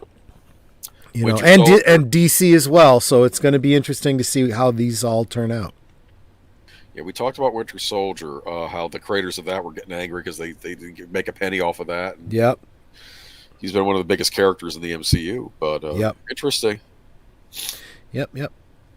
But more on Disney and some financial things going on over there. Once Upon a Time creators' new show flops with ABC series scrap. Did you ever watch Once Upon a Time when it was on? We watched the first season of it, and honestly, that first season kind of stood on its own. It actually got to an end point and could have just ended there, but they chose to go on with the second season, and we did not bother after that. I watched the first season. I think by that point, when the second season started, I was in grad school, so I didn't have time for television like I did before. So I didn't get caught up on it. I did like what I saw in the first season. For starters, I loved the actress playing the evil queen. It's like actually, the actress playing Snow White was very attractive too. Yeah. But there's something about the evil queen, always in whatever form she is. I was going to say the one playing Snow White. Yeah, she was also on Big Love. I liked her a lot. Yeah, no, good cast on that show, especially. It was a good show. I did enjoy it. I loved this idea that the Disney. Like a live action version of the Disney World existed parallel to ours or something like that. It was kind of a great idea, but it was better as a limited one season kind of thing. I felt that anything more done with it would have ruined it. And I'll be honest with you, from what I've heard, they kind of did. They jumped the shark pretty quick. Rails. Yeah. So I got out at the right time, I think. I did find it interesting how some of these characters, there's like a fairy tale world, but then there were other worlds, like Wonderland was its own world, and I think Oz was its own world. And that makes sense, yeah. That does make sense. You had like the fairy tale world, which would have your traditional, like Sleeping Beauty and Snow White and all that. But then, of course, I think Agrabah exists in another world, the Aladdin territory as well. Because I think the genie, someone finds the genie, or a genie, maybe not the one. Which I do think is kind of, that's kind of silly and dumb. It would have been better if, and I personally, I like the way the Disney Channel dealt with it in their series of made-for-cable movies. The what was it? The Descendants. Okay. Where it was this idea that all of these worlds existed in the same world, but sometimes at different times, but definitely in different regions. So you would have Agrabah is a country in the Middle East, and you would have, all the others in different places, and they all existed at the same time. Yeah, I like that a whole lot better. But yeah. So, but that was Once Upon a Time. And now we're talking about another series. Earlier this year, it was announced that Adam Horowitz and Edward Kitsis, the creative minds behind the hit ABC series Once Upon a Time, would be back with another fairy tale inspired series titled Epic. Epic is a romantic anthology series. This is the blurb for it. Epic is a romantic anthology series set in the fairy tale universe of Disney, taking place in a Disney-like enchanted forest. It will center on a whole new set of new heroes, villains, princesses, and all manner of magical beings. While it may pay homage to the classics and signposts we're all familiar with from the stories we grew up with, Epic will endeavor to create a whole new batch of characters as it explores love in all its forms. The series sounded extremely similar to Once Upon a Time. It sounds exactly like Once Upon a Time to me. Okay, but it sounded like Once Upon a Time, which ran for 7 seasons and featured reimagined characters from classic fairy tale stories, including Snow White and the Seven Dwarfs, Cinderella, The Wizard of Oz, and even Disney's Brave and Frozen franchise. Now, however, it seems ABC was not wowed by Horowitz and Kitz's epic pilot, and the series has been scrapped. Per the Hollywood Reporter, the Disney-owned broadcast network has opted to not pick up the drama pilot. It's a series ordered to pilot in January under new network topper Craig Erwich. Epic would have marked a homecoming to ABC for Once Upon a Time creators Adam Horowitz and Edward Kitsis. The duo exec produced Epic alongside writer Bridget Hales, who previously worked with Horowitz and Kitsis on Once Upon a Time in their short-lived Apple anthology Amazing Stories. Sources say the pilot didn't come in strong despite execs being excited about the script. The pilot was filmed in Ireland, and because of the pandemic, Kitsis and Horowitz were unable to go on location for the shoot. Oh, something went wrong with the shoot. That's what it sounded like to me. Yep. Okay. THR noted that Epic would have starred Brittany O'Grady, Apple's recently canceled Little Voice, Modern Family Sarah Hyland, and Eleanor Fanyinka. It is not known if the series will be shopped to any other networks or streaming services. Yeah, I think there was an update that NBC Universal was interested in picking this up, but it wouldn't be in a fairy tale forest. It would be set in the Fast and the Furious universe. I'm kidding. Just joking. I could buy just about anything at this point when it comes to Fast and Furious. No, but my joke about this was, how can it be shopped around to another network when this is based in the Disney universe? Yeah, I don't know. Unless it's going to be like a generic fairy tale universe. You know, it'd be funny if someone had the rights to King's Quest, set a series in the King's Quest universe, the old game series. I would love that. That might be kind of fun. That was Sierra Games. I wonder who owns them now. Electronic Arts, I believe. Oh, crap. Who owns Electronic Arts? License it out, EA. Never mind. We're screwed. Yeah. Maybe there's a book series, or I don't know. Set it in Earthsea. They can't do any. They can't do any worse than other adaptations. They would have to start with the Adventures of King Graham, right?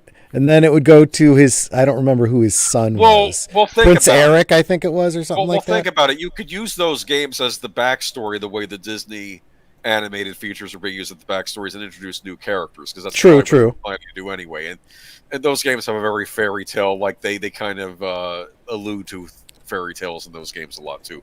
They're like the most Disney thing I've seen outside of Disney, if you think about it. Those games, but they weren't. They were a little tongue in cheek with some of that. They kind of poked. Oh, there's funny stuff in those games. I had King's Quest 5 on the NES, and it's funny. One YouTuber I watch, her name is Hungry Goria, which I think she named herself because it was, I think that was probably a mistranslation of one of the Nintendo games where some Hungry Goria. So, but she was doing a Let's Play of, that's kind of like a rewatch where you played the game, and she was doing you've seen Mr. Matchstick do them. She was doing a Let's Play of King's Quest 5, and you see King Graham, the game starts out with his castle being vanished by an evil wizard, right? Or teleported somewhere else.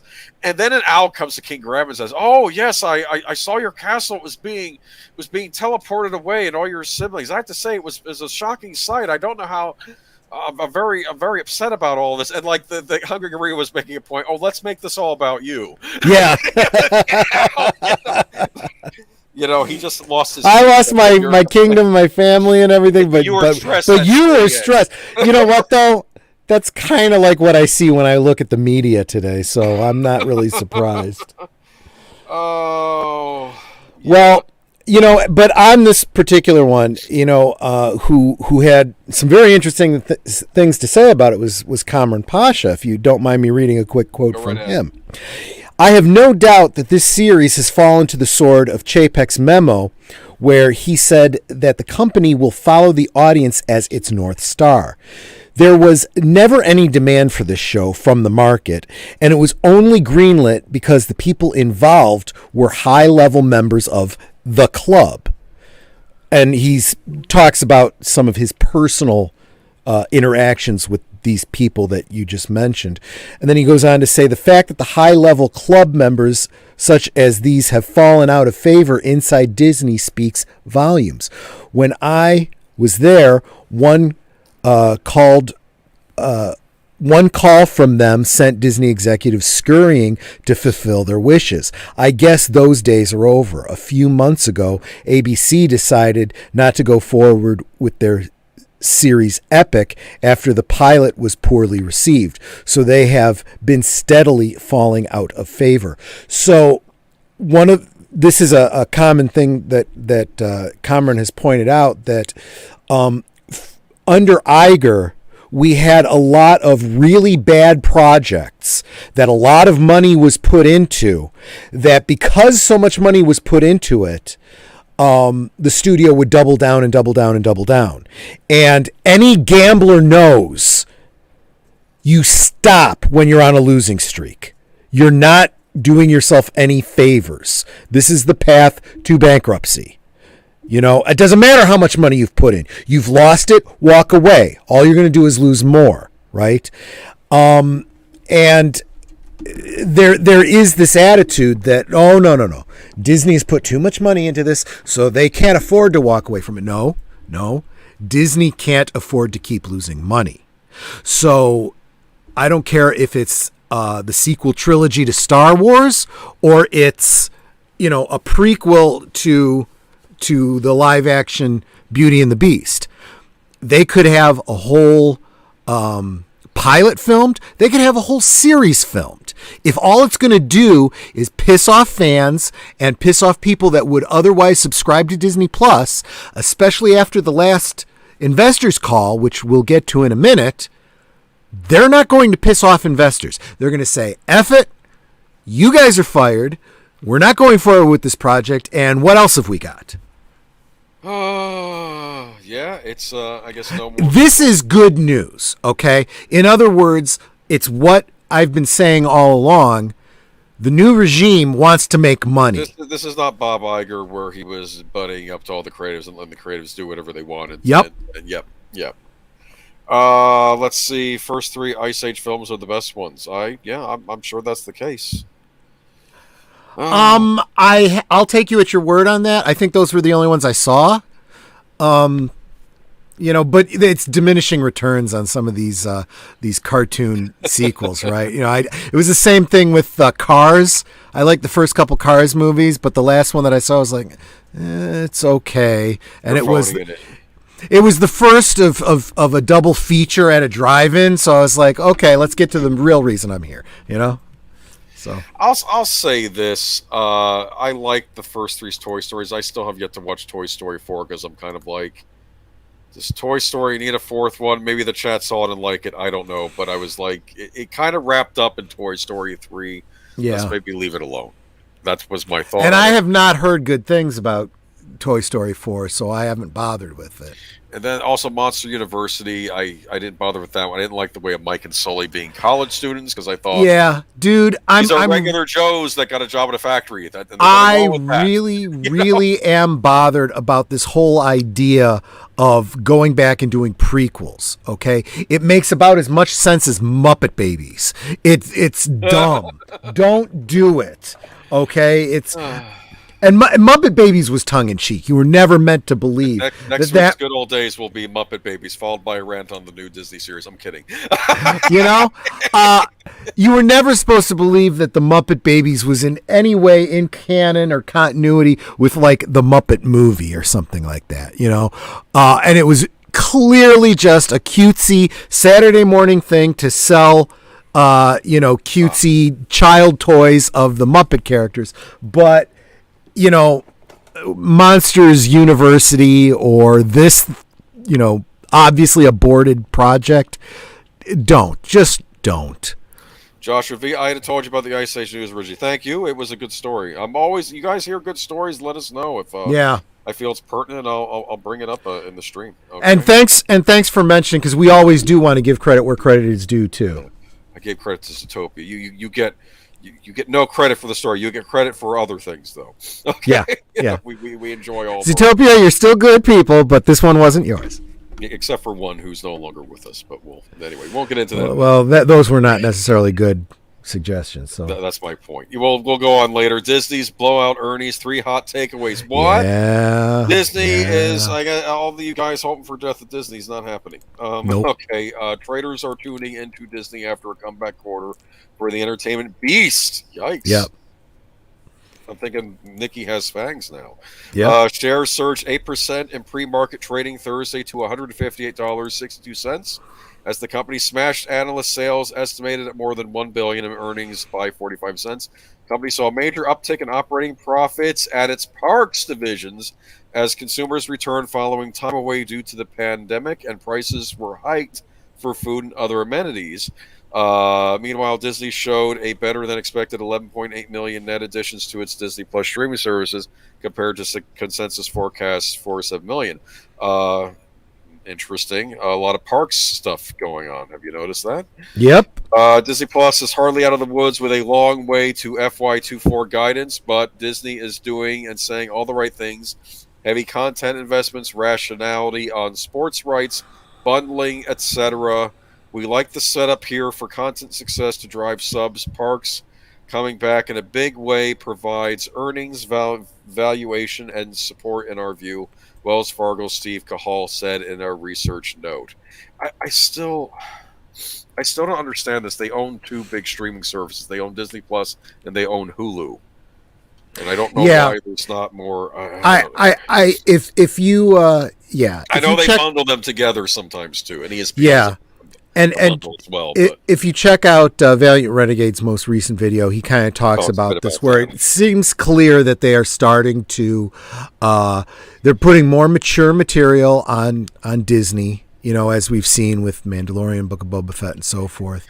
And in the talk, Chapek was saying something about Moon Knight being very, they're not backing off from high stakes violence. So if that's the case, the speculation is that they're going to start doing what a lot of other streaming services has done and give the viewer the ability to say, well, you can set up access for your children and they get just the kiddie stuff, and but we're going to provide all this material to you. You know what would be a more interesting thing for them to do? They probably won't do this. If you look at like Turner Classic movies made back in the 30s and 40s and whatnot, the Golden Age Hollywood, a lot of those movies were not made for children. True. But they were made for a general audience, and maybe some of them were made with adults, like The Gangster was made adults in mind. But if children could watch one of those now, and it's not too bad. Do you understand what I'm saying? If anything, they'd probably just be bored by it. Yeah, and maybe that's where they should have leaned with their more adult content. Maybe just stuff that was still clean, but or fairly clean. I mean, stuff can be alluded to happening. Yeah. Well, even in Hitchcock movies, things were alluded to happening, like trains. But what we've always what we've always said though is exactly what I thought you were leading into originally. They've got Hulu, right? Bundle the two together, put your adult stuff, your Fox stuff, and whatnot on Hulu. You put your totally family-friendly, child-friendly stuff on Disney. You have access to both, but you can sort out what you want to allow your children to watch. Here's what I think you could do. You could bundle them both together, have a Disney access point through Hulu, and then maybe have Disney available also as a separate app if you don't want to have Hulu on your device. Yeah, that makes perfect sense. Both. So I do think, though, that those are the kinds of conversations that are probably going on behind the scenes right now. Can I give you another Cameron Pasha Sure. Quote here? He says, whatever anyone thinks of the current state of Star Wars, the idea that Disney CEO Bob Chapek will be removed by disgruntled individual shareholders is not realistic. He was put in place by billion-dollar funds to manage their investment, and he looks like he's getting things back on track. In the financial situation that Disney continues to improve, as I expect, if the financial situation at Disney continues to improve, as I suspect it will under Chapek's leadership, that means he's in for the long term. And the more investors get a taste of making money under Chapek, the more power it will give him to clean house. So there was a lot of talk earlier in the year about, well, he's got 1 year to prove himself. I think in this first quarter, he has already proven himself. And throughout the year, he's just going to keep adding victory to victory. And, as you were reading in the article, it's going to take a while for this. Yes, it does. But everyone in the financial world is seeing the uptick in their profits. Though? The parks were the thing where they were going to get hit first when Chapek took over, and that seems to be what's going on here. I'll say this: you and I have had enough to complain about with Disney Plus. Maybe not even so much with the Star Wars content, with other content, but people are still subscribing. I mean, there's been an uptick. It's not the uptick they wanted. That's the problem. Right. But there's still increases what's happening? In what they started, yeah. Despite what's going on in the world, right? We have an uptick in subscriptions to Disney Plus. We have the parks. Look back at Valiant Renegade's most recent videos where he talks about market elasticity. Disney, you got the Parks Place and you got the clownfish people and whatnot complaining about the. I don't like Chapek's thing in the parks is that money's gone up. Yeah, I've had. Well, guess what? Yeah. Guess what? They do that because they can. Yep. They raise the prices to what the market will bear. I'm sorry you can't afford it, but enough people can that they're filling the parks, even with the limitations that they'd had, even with the whole pandemic thing, still out there.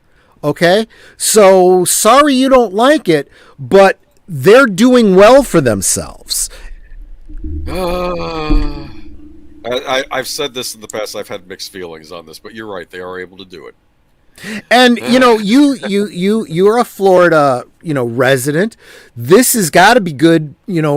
Business that's good for Disney parks is good for Florida. It's good for property values. It's good all around. I got to be honest with you, though. If you talk to typical Orlando residents, because I used to live in Orlando, and they're like, Orlando's more than just Disney World. They get all grumbly about that. It's like, you know what it is? It's almost like a faux pas to talk up Disney when you live in Orlando.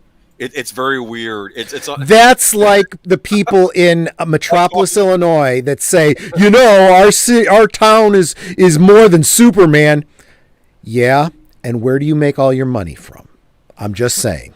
Lots of cool things in Orlando. Don't bite the hand that feeds you. Church Street, huh? Okay. Anyways, let's move on. What was I going to say though? But there was a. Well, you guys have Busch Gardens. You have no, that's not SeaWorld. You got no. SeaWorld's in Orlando. Busch Gardens is in Tampa.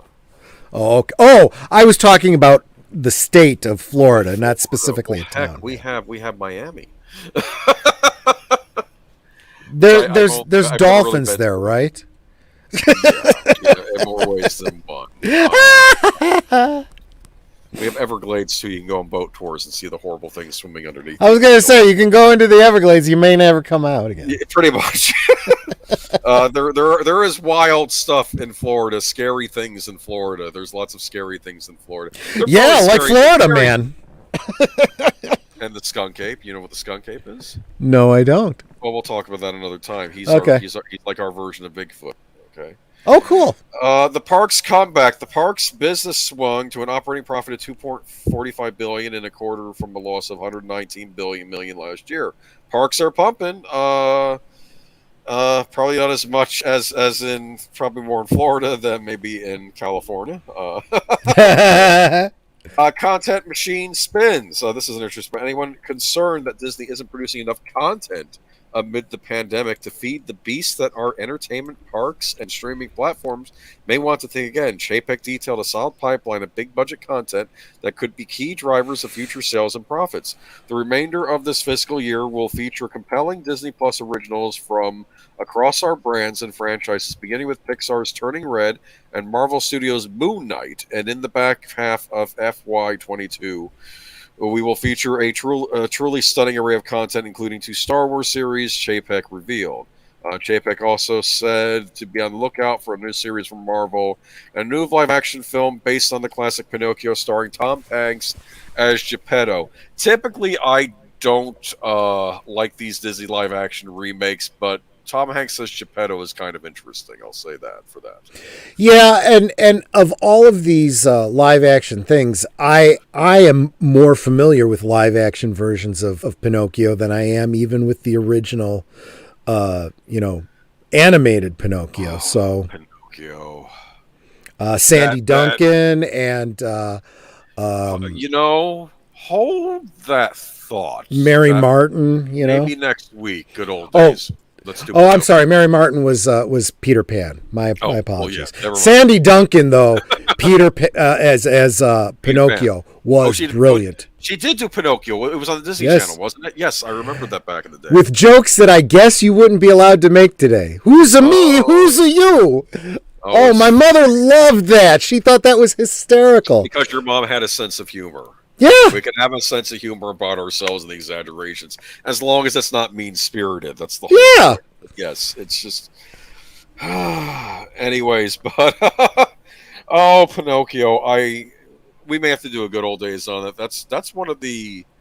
in my opinion, that might be the Disney movie that has some of the best songs. I Got No Strings. That's a great animated sequence. And used to incredibly dramatic effect in Age of Ultron. I remember that. Talk about movies I was disappointed with. Yeah. I have yet to ever go on my Age of Ultron rant on this stream. People like to think that Marvel was sunny. I had problems with Age of Ultron, not necessarily because of some of the stuff we usually complain about, just because I thought that movie was a bit of a mess. But other people can disagree with me. It's fine, and we can all disagree and not come at each other's throats, right? Sometimes. Usually, I'm usually fine about it. Okay, so Disney looks like it's in good shape. So sorry, you're stuck with them. I know people are saying no. It's Disney. Disney is turning around. I'm saying that the naysayers that are still angry, like people you've mentioned, like people. This is what Colin says too. The YouTubers need to learn their gravy train is coming to an end. It really is. They need to stop and evaluate where they are and where they want their channels to be. Here's the thing with this channel, and I've made mistakes on this channel in the past, maybe being a little bit ranty when I shouldn't have been, but when you look at news articles, you sometimes just have to look at what's really happening and realize, okay, it may not be what you wanted to think. It may not be the worst that you thought it was, but we'll get into that later. CW, do you hear that? Yeah, what is that? That's my horrible cell phone, and it's on. Sorry about that. It sounds like an old 70s, computer game. It's an awful cell phone. I've been trying to upgrade to a smarter phone. Everybody is yelling at me. Who sent me? I'm turning you off now. Welcome to Geeky Geezers, folks. When it comes to like a Casio. When it comes to cell phones, I am a geezer, and people are starting to get angry at me over it. So I am going to try to be transferring over to a Android phone sometime this week. Okay. Anyway, what were we talking about? Babylon 5. Babylon 5, yeah. Reboot. Nerd cookies. I'm going to, not that she needs my help, but great channel. No, but you do like you do like your audience, and your audience would very much enjoy listening to the dulcet tones of fresh baked nerd cookies. I swear, if she were to do ASMR, I would be listening every morning. Honestly, I get a whenever I see the Nerd Cookies things comes on, and I laugh because I have no place to go because it's like, you know what? Fresh baked Nerd Cookies sound pretty good. Yeah, right? Right. And what I also love about her is she knows her topics. Yes. She knows she's an expert. Yeah. She's not, a jack of all trades. She is an expert on specific genres, Okay, and of course, Auto Dread says, "Please no more CW content. I think Superman and Lois may be the only watchable show." Yeah, we're gonna get into this, that, and maybe I'm gonna keep my fingers crossed of why there may be some hope. Not that I'm trying to be a hope huckster. No, I'm kidding. I've heard that phrase danced around. We all have names now. Okay, but anyway, last year the CW announced that they had ordered a pilot to reboot the epic science fiction series Babylon 5 from series creator J. Michael Straczynski. Straczynski? Yes. Here's the thing. It's like Tolkien. I used to pronounce Tolkien because that's how everyone said it back in the day, and this was before the internet. So I always say Straczynski. It sounds wonderful, like a famous composer. But now it's Straczynski. And I actually know that because he used to write some of the comic books that I used to enjoy. Yeah. And he's been a prolific writer. I don't remember if that's a Russian name. I don't remember, but somebody that I knew who was Slavic pronounced it for me. So that's Straczynski. Okay. Straczynski. J. Michael Straczynski. In the recent news of CW Fall's 2022 pilots being announced, the Babylon 5 reboot was curiously absent, causing fans to wonder if the show was dead before arrival. Now, thanks to a post to his Patreon followers that he has made public for all to read, Straczynski has made it clear that the show is being held for the 2023 pilot season. In the salient quote from the post, Straczynski says, however, shortly before that piece, the list of CW shows getting a fall 2022 pilot was published, I received a call from Mark Pedowitz, president of the CW. I should mention that Mark is a great guy, longtime fan of Babylon 5. He worked for Warner's when the show was first airing and always made sure we got him copies of the episodes before they aired because he didn't want to wait to see what happened next. And he was very impressed with the pilot. He said he was taking the highly unusual step of rolling the project and the pilot script into next year, keeping Babylon 5 in active development while the dust settles on the sale of the CW. I think they want I think they want to wait till after the network is sold. Because you know why? That probably is for the best, and that's probably the most positive thing I can say about this project because I can't imagine it being worse. I mean, whoever's buying the CW is got to be better. Babylon 5 fans can be happy in the knowledge that the rebooted show is still in production, but for a fall 2023 target, instead of fall 2022 target. Here's a brief synopsis. Babylon 5 is a reboot of the show of the same name that premiered in 1993. The original show featured computer animated graphics that were ahead of its time, although such graphics feel dated now. But where Babylon 5 truly set itself apart from other science fiction series of the time was the way the seasons told a full story instead of Monster of the Week type of stories. I don't know what you're talking about. I think Smallville would tell season-long stories. And except for the fact they were mostly Monster of the Week stories. I'm sorry, I'm going. Okay.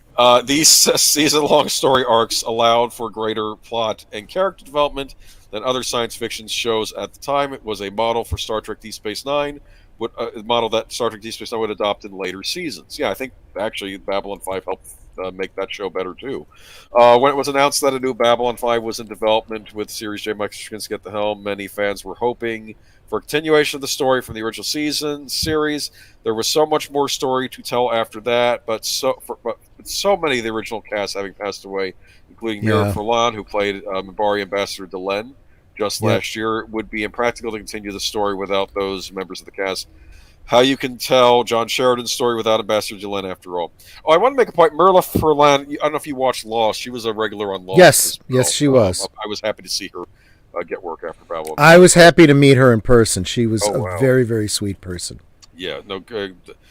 Great actors too. Straczynski therefore decided the best route was to reinvent the whole story, start over with the characters we know and love, and tell all new stories. With anyone else behind the helm of the new Babylon 5 series, such a reinvention would be far more difficult. But Straczynski, having created the original show, has a far better understanding of what needs to happen in the reboot than anyone else would. Hopefully, as 2022 wears on, we will hear more about the upcoming Babylon 5 reboot. But it is good to know that the project is not dead. Now, this is what I'm gonna. J. Michael Straczynski did a run on Spider-Man Thor. The Spidey run had good moments, mixing with some terrible stuff thanks to Joe Quesada. The Thor run was great. I heard his Thor one was great. He's been a prolific writer over the years. You know what's funny? I don't really watch the old She-Ra and He-Man cartoons, but for the heck of it, I decided to put on a She-Ra cartoon to see what people loved about it years back. And written by J. Michael Straczynski, I thought that was interesting. I said, well, how bad can this be if he wrote it, right? I mean, right. But I did want to make a point that a couple things. If you think about it, and maybe I'm wrong, remember Time Tracks, Kung Fu The Legend Continues? Sure. Babylon 5, they were the syndicated block. I keep thinking there was another show, or maybe there wasn't. In a way, that was almost like a prelude to the CW. I mean, they were syndicated series licensed out to, what did they call those? Like unaffiliated networks. You'd have some unaffiliated networks on regular TV, and you would put these syndicated shows on in prime time. Exactly. Like an ABC or an NBC. And I wonder if that was in some ways a prelude to the CW or the WB network. In fact, maybe if Babylon 5 had come out, developed later, it would have been on the WB network. I do know that it did show up on TNT years later for the final season. And then we did get some spin-off series, which both unfortunately never made it. Crusade, which I really enjoyed and was upset that got taken off. So I kind of understand them kind of rebooting it, because I think now just doing a continuation at this point, it doesn't make much sense. It actually, I think, does make sense to reboot it if you're going to do anything with it. I get that, but my problem with it is it's very, very clear that it's going to be a true reboot. It's going to be having nothing to do with the they even said they're not even going to be using the same characters. So one of them is going to be John Sheridan. So one of the characters is named John Sheridan. So if that is the case, I wish, for the sake of marketing, what he had done is come out and said that he wants to do the story he originally set out to do, because we all know that what he started and where he ended up by second, third, fourth season was very, very different because of a lot of things that went on behind the scenes. Now, I would say just like Jon Favreau and the folks having to make a lot of changes because of stuff going on behind the scenes, he did a great job of rejiggering things. And in fact, even just today, Nanette and I were talking about this, and she was talking about Sheridan. She was like, didn't they isn't that why they brought in Bruce Boxleitner? Because the actor that played Sheridan died? I said, no, he didn't die. He had some problems, and he had to problems. He couldn't be on the show anymore, and he had to leave the show. And they did some very clever things, and then they brought him back for a guest spot and did a little bit of time travel-y, timey-wimey stuff that ended up being really, really good story. And it fixed a lot of that, yeah, but had nothing to do with what he had originally intended. And what's her name? That ginger girl that you like, that Patricia Tallman. Thank you. She was originally supposed to be in it from the beginning, but she wasn't, and they brought in the blonde girl instead, and there were some changes later on in the season. Yeah, there was all kinds of wibbly-wobbliness. There was an early cancellation that made him have to wrap up the storyline quick, and then he got another season, and he didn't know what to do with it. So if he was to now say that season, unfortunately, I think would have more interesting, because I think the Earth War was going to happen during the final season, and the other thing was going to. Yeah. And if he was to go back and say, okay, so now what I'm going to do is the story I had planned to do from the beginning, obviously recasting as necessary, then I'd say, okay, good. Let's see, that. But the way he's making it sounds more like a cash grab. I need more money, so I'm going to go back to what was successful and reboot it. Okay, maybe. I want to give the show the benefit of the doubt, at least until I learn more information, and I'll say. Well, and the other thing too was, as soon as I heard it was announced for CW, I was like, "Oh, forget it. I don't even want to touch it with a 10-foot pole." Now, the fact that it's being put off till 2023, and he specifically said because we want to wait until after the sale. I don't know enough about what's going on behind the scenes with the sale. I'd like to hope that maybe this is similar to Bob Chapek taking over Disney and, changing the direction and saying now we're interested in making a profit, so we're going to make good stuff instead of just woke for woke's sake stuff. If that's the case, if that's what this new CW or the CW under whomever is going to be, then maybe there's something in it, but I don't know. As a fan of Babylon 5, I've got my reservations, and I'll reserve my judgment, but I am reticent. Here is what I want to say. I work for a certain public institution, and I sometimes ask certain people that work in this institution that know more about the stuff, like, what are the teens reading these days? What are the teens into? Mm-hmm. There's actually been an upsurge, at least in my community, of teens getting into science fiction. Do you know why? A movie called Dune came out, and they loved it. Really? Yes. That's interesting. And this CW, let's be blunt, it's the teen network. And I would, if they're listening to this right now, the producers over at the CW, and I know we've ragged on you before here, but I know you're getting under new owners. Teens, I think that there is a market for good, well-written space opera science fiction on your channel, and I think the teens, your target audience, will eat it up. As I did when Babylon 5 aired when I was in high school. I believe senior high school. I mean, I think it aired... No, I think it aired... it was aired in... Actually, no, the original pilot aired when I was a sophomore. Then I think the other subsequent seasons came on in junior and senior year, the first and second season. So I was watching it in high school, and I loved it. So I think there's no reason. I think there's a grown audience for this sort of thing. Don't slump science fiction off. There's an audience for it. You've seen it with Dune. Think on that. As far as J. Michael Straczynski go, here's what I think why he's making it a reboot. Let's be honest here. There is stuff in Babylon 5, the original series, that is paying homage to, like, for example, Lord of the Rings, correct? True. You got the Rangers in there. You have a planet that reminds you of the Minbari are clearly supposed to be like the elves. Yeah, and I no think doubt about it. The problem is now Lord of the Rings at that point was still kind of an underground thing. People had heard of it. They'd seen the cartoons. They may have read the book, but it wasn't like as mainstream a thing. I mean, it was probably more mainstream than any other heroic fantasy. But even back then, in the 90s, when the show aired, heroic fantasy was not a mainstream thing. Now it is. So I think doing those kind of callbacks might be seen now as maybe a little too obvious or a little too hokey. Now, he could always go back and do callbacks to other kinds of science fiction or fantasy and take influence from them.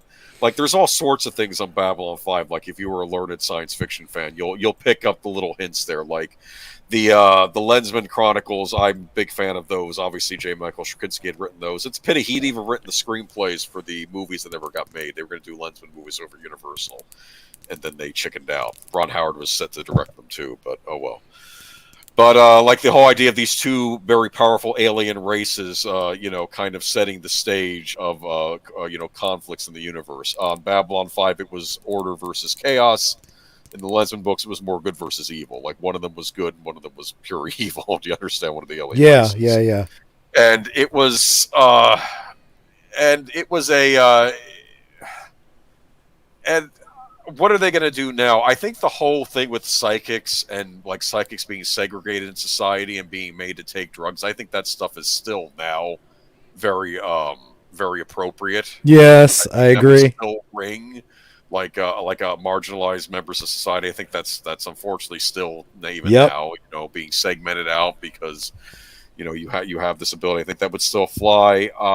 I don't know about other things I liked. For instance, I I know a lot of times, I think a lot of it was based on 90s world politics and like, or things that happened in World War II. So Sure. maybe he may update that to what are current world conflicts, like would one country be a stand-in for China? Would another be for modern Russia? Do you understand? Like maybe, what would be different? There's no reason this reboot has to be bad. It could be a complement to the original series, the way maybe the Fly remake was a complement to the original Fly. It's interesting when David Cronenberg made his Fly remake, and I think Gina Davis and even Jeff Goldblum, they went to the original director or the original creator of the first Fly movie, and they said, we are not here to step on the great work that you did. We are treating this as like a companion movie, not a replacement. You did great work on your film. We are not trying to say, we are not trying to slap it off. They were taking great care to actually show proper respect to the original Fly movie, while of course doing their own modern reboot. So if they're doing that, if like you say, it is a cash grab, that's always possible too. And let's face facts, the CW has had a very bad track record in recent years. They are getting under new management. In other words, just don't screw this up. Do something good. Okay? Yeah. And it will resonate with modern audiences, and you will get an audience. Like I said, I'll reserve judgment until it actually comes out, but I'm concerned. We need more information at this point. We'll find out more as time goes on.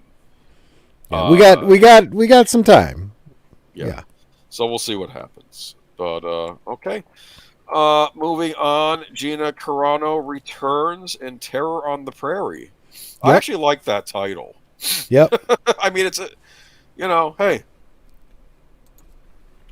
I like westerns too. Did you know that about me? I did. Yes. Okay. Movie.web, that's where the article comes from, but I'll also share the trailer with you, and we'll read a little bit from this article. Check out the trailer if you get a chance. It's very short. And I have some interest and also a little bit of concerns on this as well. Not about the film itself, but other things. But we'll get into that in a minute. Let me just post all this up. Link to the trailer is also being provided. Can I put a YouTube link in there, or am I going to get into trouble? No, I'm sure you could. Yeah, absolutely. Okay. Cara Dune is in Gina Carano's rearview mirror shortly after it was announced that the actress would not be returning for season 3 of The Mandalorian, a consequence of her controversial social media posts. It was reported that Carano would develop new movie projects with Ben Shapiro's Daily Wire. That partnership was brought about the new Western Terror on the Prairie with Carano in the lead role, and you can watch the teaser below. In Terror on the Prairie, a frontier woman on the Montana plains must protect herself against a ruthless gang of outlaws hell-bent on getting revenge. The film was directed by Michael Polish, Norfolk, Twin Falls, Idaho, with a screenplay by Joshua Nelson. I keep thinking I've heard Joshua Nelson before. Anyway, along with Carano in the lead, the Western stars Nick Searcy, Cowboy Cerrone, Tyler Fisher, Gabrielle Kane Day-Lewis. What if that's related to Daniel Day-Lewis? That is. I know that actor. Okay, Heath Freeman, Samari Armstrong, Travis Smiles, Matthias Hughes, Reese Becker, Izzy Marshall, Jeremy Iguana, and Thomas White Eagle. When people hear that here's a quote. People hear that a conservative media company has entered the film business, they'll often assume we're making either hyper-politicized movies or milquetoast dramas, but we have no interest in producing Hillary's Hard Drive Part 3 or Christmas Romance in the Rockies. We're making top-quality entertainment that all Americans can love, says Daily Wire's Jeremy Boring of the company's approach to filmmaking per THR. Dallas Onier, Bone Tomahawk, and Amanda Presmick produced under the Bonfire Legend banner, with Carano serving as executive producer. Jeremy Boring and his fellow Daily Wire co-founders Ben Shapiro and Caleb Robinson were also executive produced, with Nicholas Chartier and Jonathan Dechter of Voltage alongside Travis Mills and Daniel Cox. The movie is the first major role for Gina Carano after she was fired from The Mandalorian. She played the character Cara Dune for 2 seasons, but Carano found herself in hot water after sharing controversial posts on social media. Social media backlash resulted in Carano losing her job on the series. The actress recently spoke about the double standards of her firing compared to The View, giving Whoopi Goldberg a suspension. There will be more movie projects made with the Daily Wire. Carano will also star in the dark thriller called White Knuckle. This was the first project Carano planned to release, but when it got delayed, Carano used that time to focus on Terror on the Prairie. She previously expressed how excited she was to get White Knuckle made as well. I'm completely ignited to be creating this thriller with the Daily Wire and Bonfire legend, Gina said of the project. I feel I am exactly where I want and need to be at this time of life. It feels as if I have wings. Terror on the Prairie will be released in summer 2022 with an exact date yet to be announced. White Knuckle doesn't have a release window set at this time, but is reported that it would start filming in the earlier months of 2022. I actually am impressed the fact that they didn't just wait on making a movie with her. They got to work on something else because White Knuckle got delayed. Yeah. That's sort of what they did in the old days instead of... No, that makes perfect sense. To be fair, things have been so delayed because of the pandemic. I have heard of Bone Tomahawk. I've been meaning to watch it. It's supposed to be a really good Western. Some people think that it kind of has a horror element to it too. I do need to check out Bone Tomahawk. It has Kurt Russell in it, so looks like Gina knows how to handle a Winchester repeater and a Springfield bolt action rifle. I was actually rather impressed with the teaser I saw. I do want to see more of it. So she knows how to fire a gun. Yeah, she does. It looks kind of like a thriller Western. I do like Westerns. I was really singing the praises of Old Henry, which I watched a few weeks back, and I think maybe some of the panacea, maybe to some of our woes, if we don't like the way certain cop movies are turning out, maybe go back to Westerns. That, I don't know. What do you think? That's actually a brilliant idea. Although I will say this, this is a Daily Wire exclusive. So Daily Wire is getting into entertainment streaming. Their subscription service has previously just been for their news and commentary. And I have the same concerns about this that I do of any other streaming service. What are you getting for your dollar? I mean, who can afford to subscribe to Disney Plus and Hulu and Apple and HBO Max and and the Daily Wire? I mean, this is.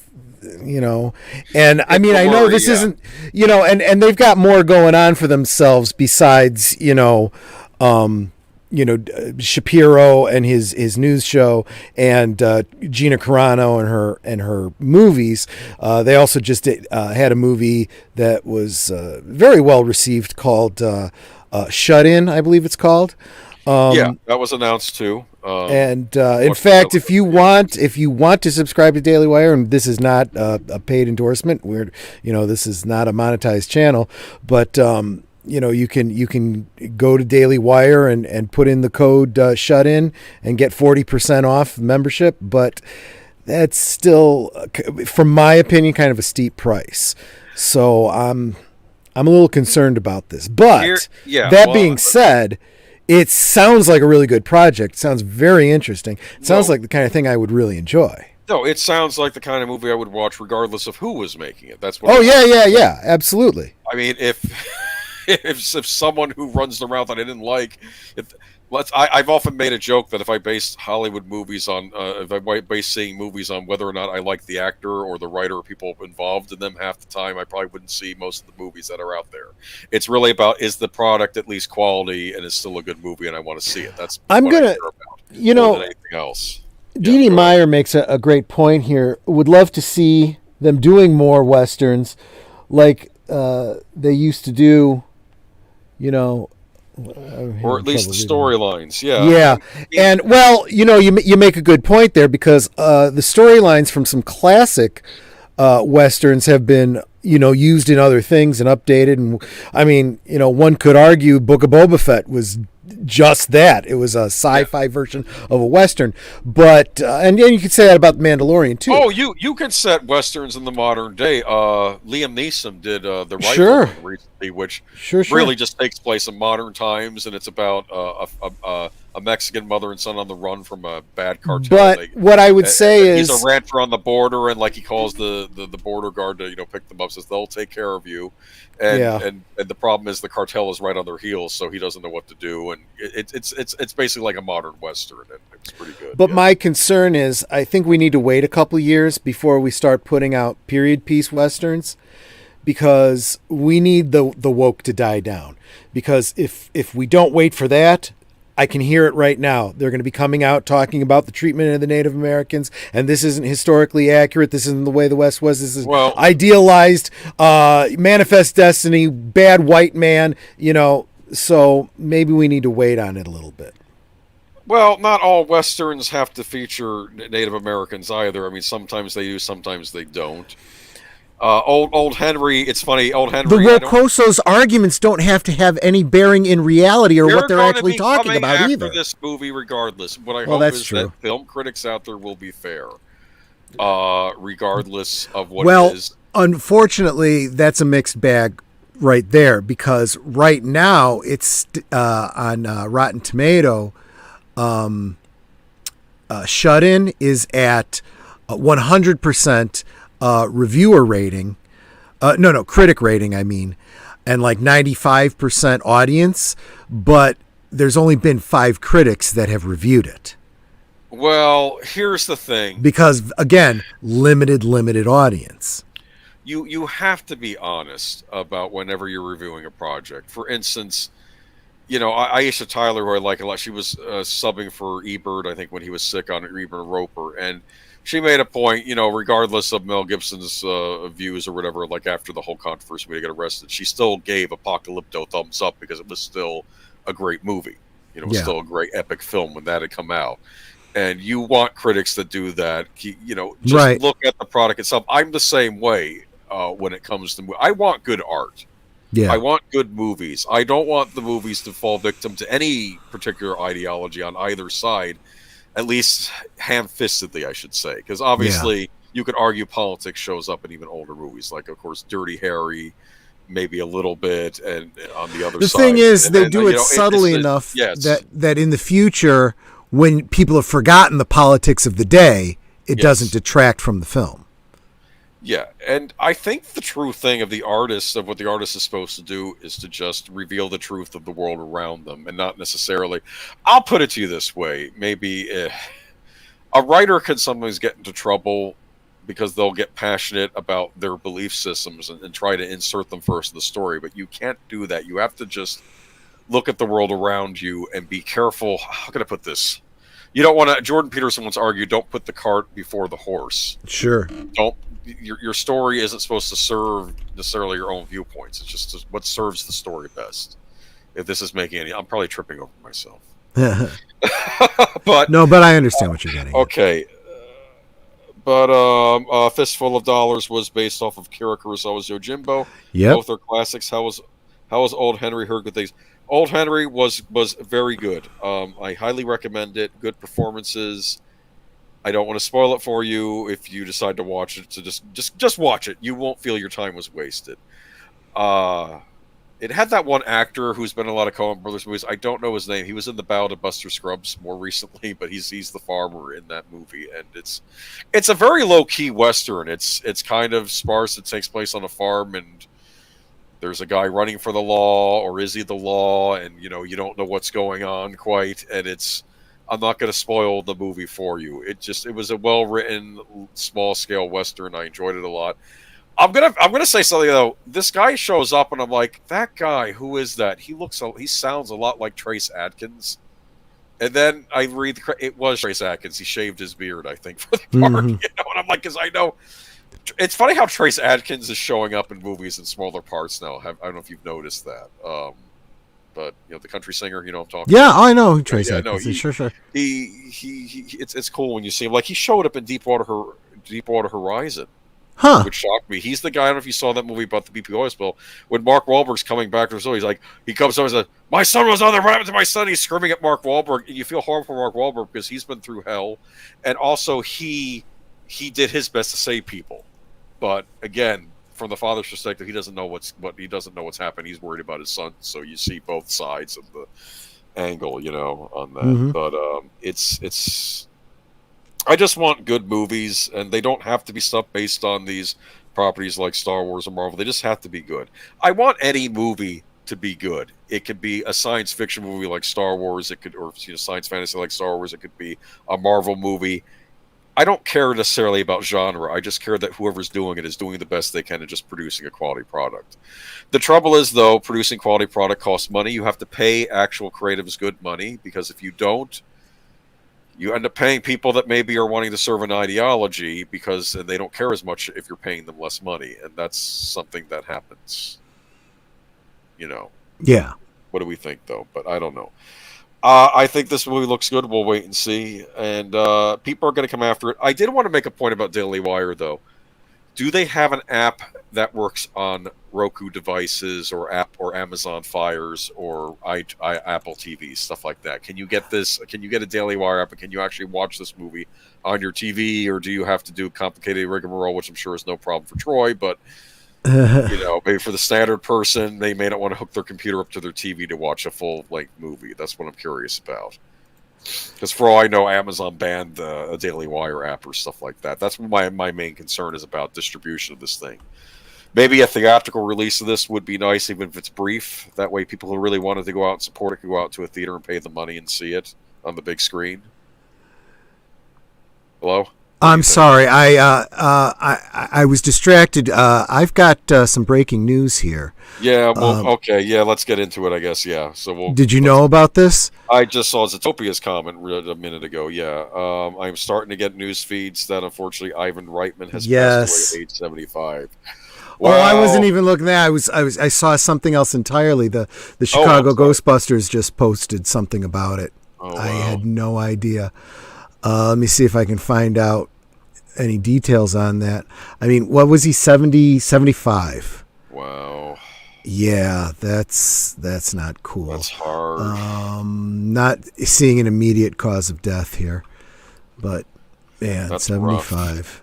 That just sucks. Heart goes out to I am so glad that he was around to see the success of Afterlife and his son. Yeah. Is his legacy's in good? Peacefully in his sleep. Okay, that doesn't really give cause of death, but good. Well, you know what? Jason Reitman did good by his father, and I wish him the best and carry on his father's legacy, also being a great filmmaker in his own right. And I'm sad to see Ivan Reitman go, but at least he was alive long enough to see Ghostbusters Afterlife and see it become the success that it was well deserved to be. But thoughts and prayers go out to him and to the family and Reitman family, and man, hopefully he'll be seeing Harold Ramis on the other side now. I was just gonna say hi to Harold for us, my friend. Maybe we'll do. Did you know that Ivan Reitman actually was the body double at the very end in that climactic scene? I did not know that. Yes, he was. Wow. Okay, but yeah, that's sad to hear. We'll probably talk more about it next week as more news comes out, but we'll reiterate it. But yeah, we already did the Roland Emmerich thing last week, did we not? So we'll go on to WB. Matrix Resurrections. Oh, I'm sorry. I probably meant to remove that from the notes and forgot. It. My apologies. Tune into last week's stream if you want to hear what we said about Roland Emmerich. Yeah, exactly. Let's move on, though. We got to start moving along because it's getting late. But right. Matrix Resurrections co-producer sues Warner Brothers over HBO Max release. Yeah, this is interesting. I think it's been well established that day and date has not been good. Yeah. For Warner Brothers. Well, I'm starting to hear more nuanced things about that. Kamran and Valiant Renegade had a discussion about that in a video, and it's looking more and more like, the right tool for the right job, right? You're not gonna drive a nail with a screwdriver, and you're not going to drive a screw with a hammer, right? You use the right tool for the right job, and there are some things that probably should be. Just like you used to release something directly to DVD, or video or whatever, there might be some projects that are appropriate for, release to your streaming service.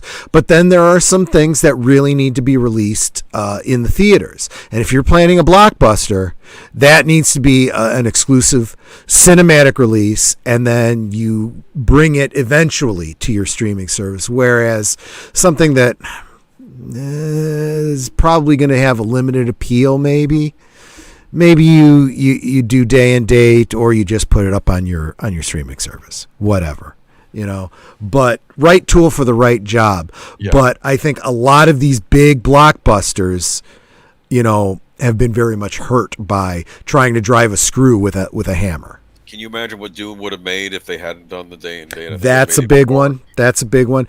But one could argue that Black Widow actually made the right choice, and that's exactly why, what's her name? Johansson got the payout that she did, because, it actually did do very, very well. And was worth it. And I don't know. Well, to be fair though, Black Widow was a pay on extra for Disney Plus, though, correct? It wasn't exactly that they put on the platform. That is true. That's you didn't get it for free. They didn't, so they were still able to make more money off of it. For that, if people want to stay at home and watch Black Widow, then they could just use the Disney Plus subscription and buy it, do an extra cost. It'll be interesting though to see how this Matrix thing comes out, because my understanding of a case like this is you have to demonstrate how and why you think it would have made more money marketed differently, and that therefore Warner Brothers didn't do their due diligence by doing it that way. Yeah. The company that co-financed the Matrix movies has sued Warner Brothers for breach of contract, accusing the Burbank studio of destroying the value of its key franchise by releasing the latest sequel on streaming service HBO Max and in theaters at the same time.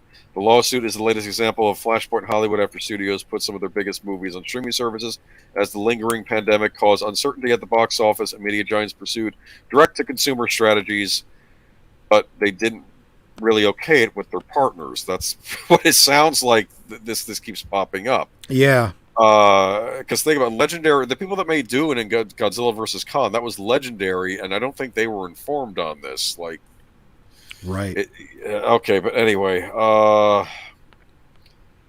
Los Angeles-based Village Roadshow Entertainment Group, which has co-financed and co-produced Warner Brothers films since 1997, on Monday, accused the studio of sacrificing box office and franchise value to boost subscriber numbers for its sister streamer HBO Max. Warner Brothers and HBO Max are both owned by Warner Media, a unit of AT&T. Mm-hmm.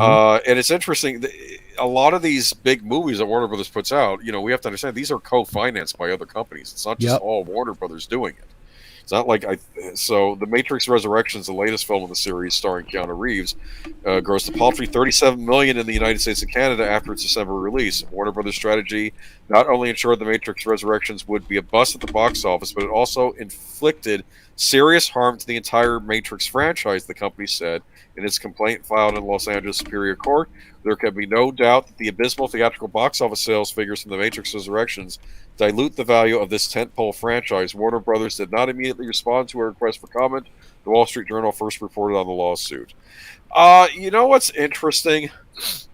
I still think this movie would have bombed. Everything I heard, people were not happy with it. In fact, one of the complaints I heard, it almost reminded me of the problem that happened with the Cats movie, where effects sequences were not fully done as they should have been. Yeah. Where people were looking at the old Matrix movies thinking these effects were much better. Like, there were issues with the effects, like maybe the effects were rushed or they weren't completed in time for release. I'd heard that. I haven't seen it. I don't know if anybody else in the chat saw it. I know some people liked it as sort of a meta-narrative on modern Hollywood, which I think was supposed to make it critic-proof. I think I read in a review they were saying it was critic-proof. I have had no interest in watching this movie, despite the fact having access to HBO Max. So I guess I don't know what that says about me. Plus, I'll be blunt with you. With me and Matrix, I kind of felt like Matrix 3 kind of did me in. The what was it? Not Matrix Reloaded. It was the last one. Matrix Reverberated, or I don't know, whatever it was called. Forever Rebooted? No, I don't know. No, I don't know. I didn't mind. I know a lot of people picked on the second one. I didn't hate the second one. I thought not perfect, but there were some interesting ideas in it. Yeah. Like, for instance, the fact that they pointed out in the Matrix movies that you can see this thing that's a glitch in the Matrix. That's how you can tell you're in the Matrix. Right. And then Neo is in Zion underground, and he sees a glitch. Yeah. And my mind got blown, and I said, Whoa, is Zion just another Matrix? Yep. Could the whole War with the Machines just be another BS thing on top of? Like, this is just another world that it could be something else, not even machines running this thing. Yeah. And my mind got blown, and then they kind of just scaled that back in part 3, and I don't know. I was kind Auditor of Dread came to our aid again. It's Matrix Revolutions. Revolutions, thank you. Third one did a lot of people in. Yeah, it killed off a lot of the cast. I mean, which are, of course, showing up in this new movie. But anyway, I haven't seen it, so I'm not going to comment too much on the new movie. I'm just saying that some people sort of liked it as a meta-narrative. Other people just didn't like it at all. And yeah. I did. It was really an audience for a new Matrix movie in 2022. I don't think so. I think that was a product of the late 90s, early 2000s. It had its moment, and people have argued, you want to see new Matrix movies, go see the John Wick movies, because they're set in modern times. Good point. Yeah, they're set in modern times, but they still have kind of a cyberpunk-esque feel to them, and they have a lot of shooting, and Lawrence Fishburne's in those. Apparently Lawrence Fishburne, they couldn't get him for this one, or they recast him with another actor. And maybe there was a meta-narrative explanation for that in the movie. I'm not picking on the new actor they got. I was just going to say, it's weird. The whole thing seemed weird to me. They kind of covered this ground with the actress who was the Yoda character, the old woman in the kitchen. When the actress died, they recast her, and you look different, and they had a computery wootery explanation for it. That was perfectly fine, and I was okay with it. And they're doing the same thing apparently with Lawrence Fishburne's character, but they did the best they could under the circumstance with the actress dying. This is another perfect example of it's perfectly okay to recast a character. You can do it. It's okay, Hollywood. you are allowed, but this was a story that nobody was asking for, that didn't need to be done. Telling a lackluster story and then marketed poorly.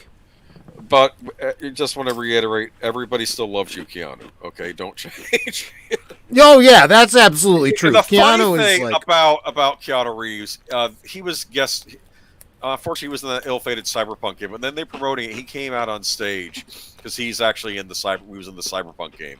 Because of course he should be, because he's Keanu Reeves. But he comes out on stage, and someone in the audience screams, "You're amazing!" And then Keanu Reeves says, "You're amazing!" and points. And I'm like, "Yes, see, this is a celebrity we love. He's being good with people. He's a regular Joe." In fact, they said something where he was stuck on a bus with people, and it got stuck in traffic or some kind of sideways, and he actually gave the people on the bus, "I'm Keanu Reeves, I'm going to give you the tour of Hollywood area," and he just did the tour for the people for free, and it was neat. It's like he's a regular person. He's a regular person, and he's a big movie star, but he's also a regular guy, and he's this is that humble attitude where it's like, I know that I am successful because of my fans.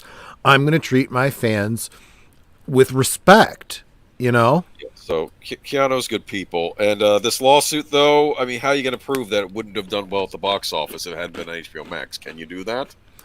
Plus, up against Spider-Man. Well, of course, Spider-Man didn't get a day release. You have to. So this is a mess. There is a way that you can make a decent argument, and it just comes down to what's the more believable argument. Yeah. So we'll just have to wait and see. Yeah, her name was the Oracle. Thank you, Auditor Dread. You're there for us. You're like all over. When I stumble, you know the answer. A lot of people didn't like the second Matrix. I understand that. I cut it slack in some areas though, but again, 3 I'm just like if they had. I was one of those ones that felt the first movie was great. It needed no sequel. A lot of people say that, one reviewer, Mark Kermode, who I listened to sometimes, he said, for me, The Matrix is always going to be one movie. And the Animatrix was very good, the animated shorts. The other option would have been, what could have been kind of fun would be like a decade earlier if they'd have made it like, you're going to laugh at me, if they'd instead of doing actual sequels, just gone to like a Saturday morning cartoon and made it into like a superhero type thing. Oh, that'd be funny. But yeah, that definitely did not need a sequel. And after the trilogy, it definitely didn't need any more sequels. Too bad they won't recast with T'Challa. Yeah, I don't know what they're doing with Black Panther. I'll be honest with you. Disney won't do that, but never mind. I'm not going to talk about Marvel right now. I'll say that another time. Maybe starting the Marvel Cinematic Universe over, it would be easier to recast T'Challa. You could also bring the Fantastic Four and the X-Men and just start. I would not be opposed to them doing some sort of a Marvel version of, Flashpoint because they also have to figure out how to work in the Fantastic Four and the X-Men and all that stuff. So yeah, I think just doing that, and I had this dream that they could set a Fantastic Four movie in the 60s, and then maybe they get stuck in a wormhole and end up in modern times at the end of the movie, because it would be funny to see, because those heroes remind me of like space age type heroes, like with Space Race, That's exactly what they were. James Bond-esque with the villain Doctor Who. I think they could have done that as like a 1960s tribute movie, but kind of like how Captain America was World War II, right? But anyway, the Metamorphosis of Robert Pattinson. And when you have a title like that, the first thing I think of is Kafka, Metamorphosis. So, I think that makes perfect sense when I think of Robert Pattinson. It's funny when I think of that. I think of the BBC series I, Claudius, when John Rhys Davies, or Roman Centurion, comes out and says Emperor Caligula has gone through a metamorphosis, and someone says, "What? A metamorphosis? He is now a god. You have to treat him as a living god now." That was a thing on I, Claudius. Wow, Caligula was bad news. He killed a lot of people. He was nuts. Yeah, he was flipping nuts. Yes. Like some of our recent presidents. You have to be scared. Sometimes you get some really nasty people in charge, and like Caligula, Nero was awful too in Rome. But okay, Biden, Trudeau. This is a very long GQ article. I have selected quotes from it.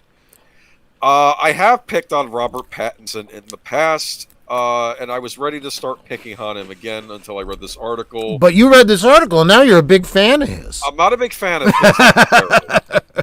I, in some ways, feel he's troubled, maybe how many other big actors in the past have been troubled. I'm thinking maybe River Phoenix, maybe Heath Ledger. You were saying you were making points about Marlon Brando and James Dean. Mm-hmm. At first, I thought you said that, and I thought, well, he's putting on an act. I no longer think this is an act. I only know him from one movie, The Lighthouse. I did see him in The Lighthouse with William Dafoe, which is this very weird indie art house horror type movie. He was good, and I'll admit that. I can't say I enjoy the movie terribly, but the performances were great. William Dafoe puts on this. He talks like an American New England seaman from like turn of the century, like seafaring guy, and nails it. And it's so weird to hear him talk and to think this is how people talk back then. And it's interesting to watch for his performance. Let me go ahead and move on, though. These are quotes from the article. I'm not going to read the whole thing. We'd be here for 2 hours, okay? Yeah. But here's him talking. I watched a rough cut of the. This is Robert Pattinson discussing the Batman movie that's going to be coming out in a few weeks. I watched a rough cut of the movie by myself. He tells me in the Not Cave while eating together. And the first shot is so jarring from any other Batman movie that it's just kind of a totally different pace. It was what Matt was saying from the first meeting I had with him. I want to do a 70s noir detective story like The Conversation, and I kind of assumed that meant the mood board or something, the look of it. But from the first shot, it's, this actually is a detective story. And I feel like an idiot because I didn't even know that Batman was, quote unquote, the world's greatest detective. I hadn't heard that in my life before, but it really plays just because there's a lot of stuff where he's in amongst the cops. Normally when you see Batman, he arrives and beats people up, but having conversations, and there are emotional scenes between them, and I don't think have been in any other movies. I remind Pattinson that the last time he was in GQ, he was just getting started on the Batman, searching for what he called the gap in a character that has been played. every which way for decades now. I asked if he achieved that. I've definitely found a little interesting thread. He doesn't have a Playboy persona at all, so he's kind of a weirdo as Bruce and a weirdo as Batman. And I kept thinking there's a more nihilistic slant to it. Cause normally in all other movies, Bruce goes away, trains, and returns to Gotham believing in himself, thinking, I'm going to change things here. But in this, it's sort of implied that he's had a bit of a breakdown, but this thing he's doing, it's not even working. Like, it's 2 years into it, and the crime has gotten much worse since Bruce started being Batman. The people of Gotham think that he's just another symptom of how shit everything is.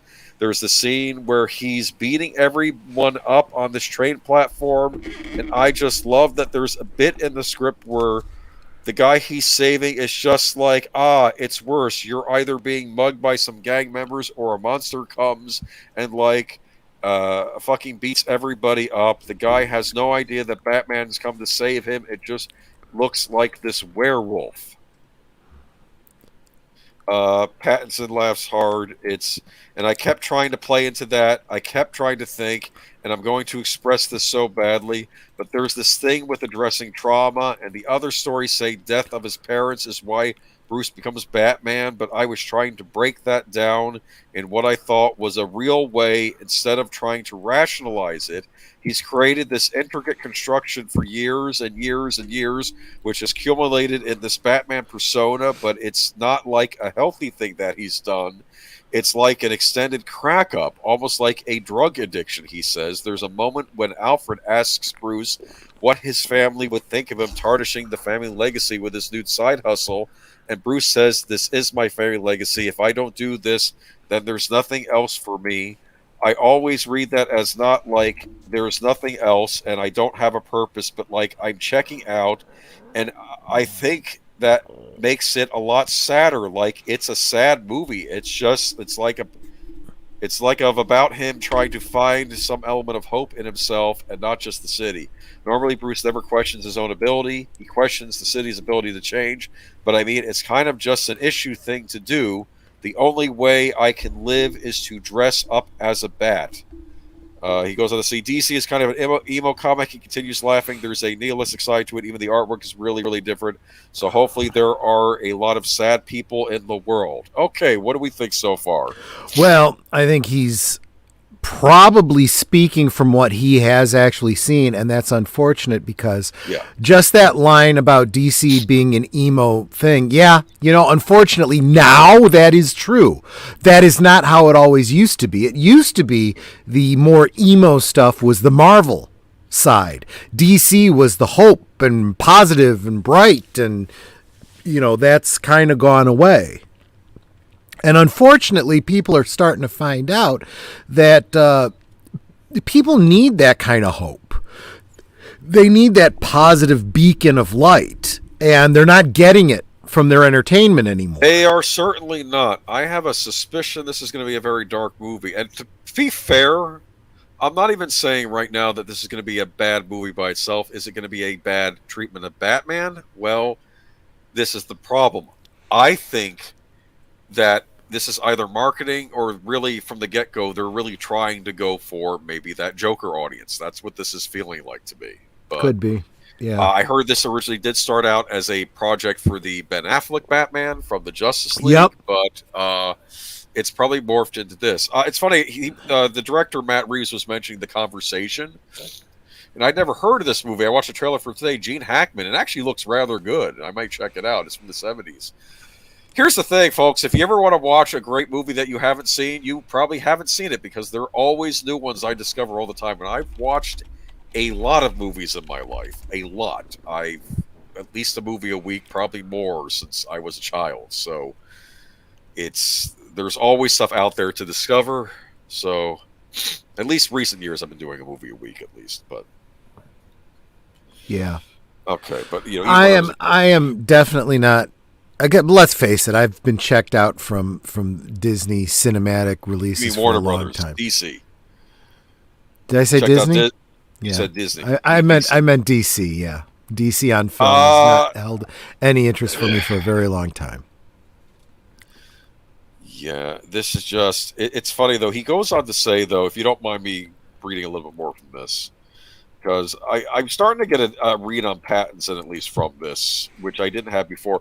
Remember a while back when he said, "Oh, I didn't work out for the role. I want to be like James Dean." And I don't know if I have this quote here, but I think in this article he says that when he's being interviewed, sometimes he doesn't know what to say, so he starts making stuff up. And a lot of people are taking that as, oh, he's either not working out or he's trolling the interviewer. I think that he has some kind of shyness issue, and he doesn't know how to talk when being interviewed, so he starts making babbling shit. Yeah, it's very strange. So yeah, I kind of, it's not me saying that I necessarily like him in the role of Batman or anything, but I'm saying I was a little harsh on him in the past. And I do have to be honest. I know people that when they start talking, they keep talking, and it's like, shut up. Like you're making over talking. You're making it worse. Yeah. Like some people we know. Anyway, outside it is cold, dark, and COVIDly nihilistic. I say that word, but that's fascinating. The weather reminds Pattinson of how his boiler recently needed fixing. The guy came around the other day, he says, and he just randomly started talking about what a DC fan he is. And I'm sitting there facing the other direction, and my girlfriend just keeps continuing the conversation with him. And I'm looking at her like, just shut the F up. He cracks up. Why are you doing this to me? She was very entertaining, just talking to an obsessive fan. This is so weird. He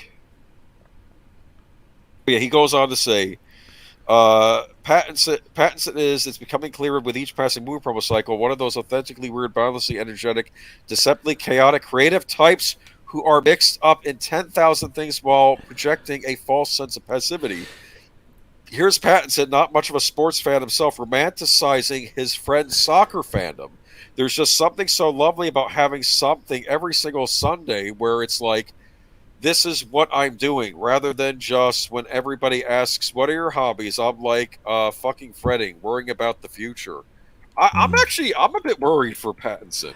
Yeah, that really does not sound healthy at all. I do want to highlight what Auditor Dredd said here. He says, I'll keep an open mind, but I'm not sure if Patterson really understands what makes the character tick. Yeah, it comes off as a millennial who has a very basic understanding of Batman. I'll go a little further and say it's not really his job to know offhand on his own. If the director didn't understand it and didn't get it across to him, that's if it didn't come through in the writing, I mean, look, how many times have you had people done great jobs? I mean, do you think that Christopher Reeve and Margot Kidder did a lot of reading of comic books? No. Oh, can I show you a story about the first Superman movie? Yeah. Terrence Stamp goes up to Richard Donner. I'm General Zod. What's my motivation? Why am I doing these things? He keeps saying General Zod. And then Richard Donner had to concoct this story, which may be true, that Zod thought he was the hero of Krypton. Which in some ways might be true, right? In Zod's twist. Actually, it is. Saving Krypton. And he had to explain to him that Zod, it's funny because Donner was joking, but I think actually some treatments, Zod probably does see himself as the one who could have saved Krypton. Yeah. If the council hadn't stopped him, and he would have been as a benevolent dictator, which he wouldn't have been. We know that, right? Exactly. But right. It was interesting that Terrence Stamp needed that, even for those small scenes he was in the first Superman movie, because he's like, and plus they were also shooting. And that is the difference between Terrence Stamp and Pattinson. Pattinson has come up with his own interpretation of what his character's motivation is, whereas Terrence Stamp went to the director and asked, what is my motivation? Pattinson, like most actors, wants the character he's playing to be three-dimensional in his head. Okay. And there's nothing necessarily wrong with that. That will lead to a good performance. Yes.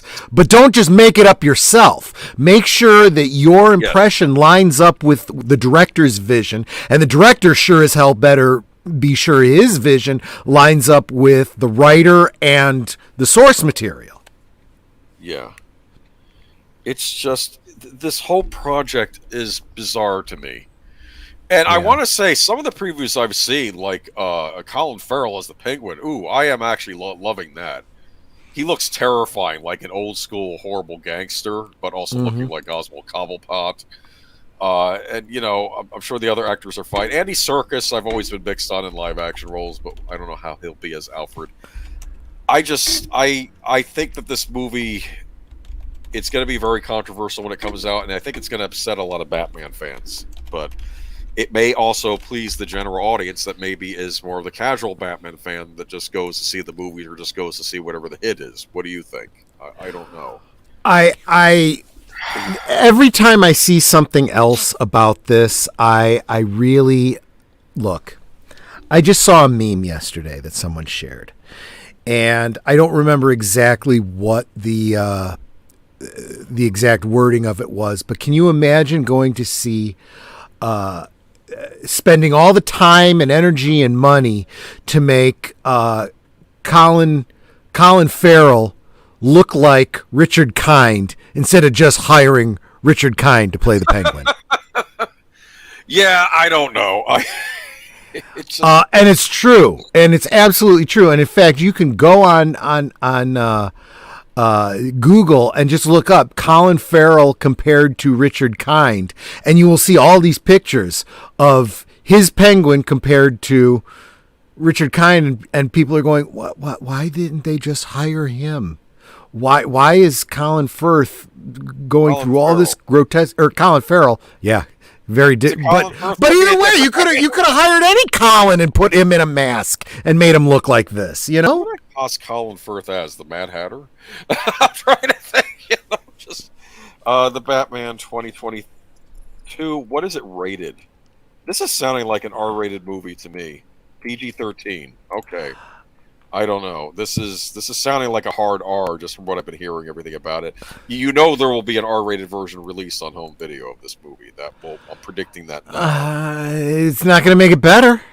I'm not saying it's going to make it better. I don't really know what they're doing here. He says the last part of a sort of comic accent, and he laughs. Okay, the sentiment, the anxiety, the uncertainty of what it holds for him and anyone feels almost too real, like sad eyes shining from behind the bat cowl.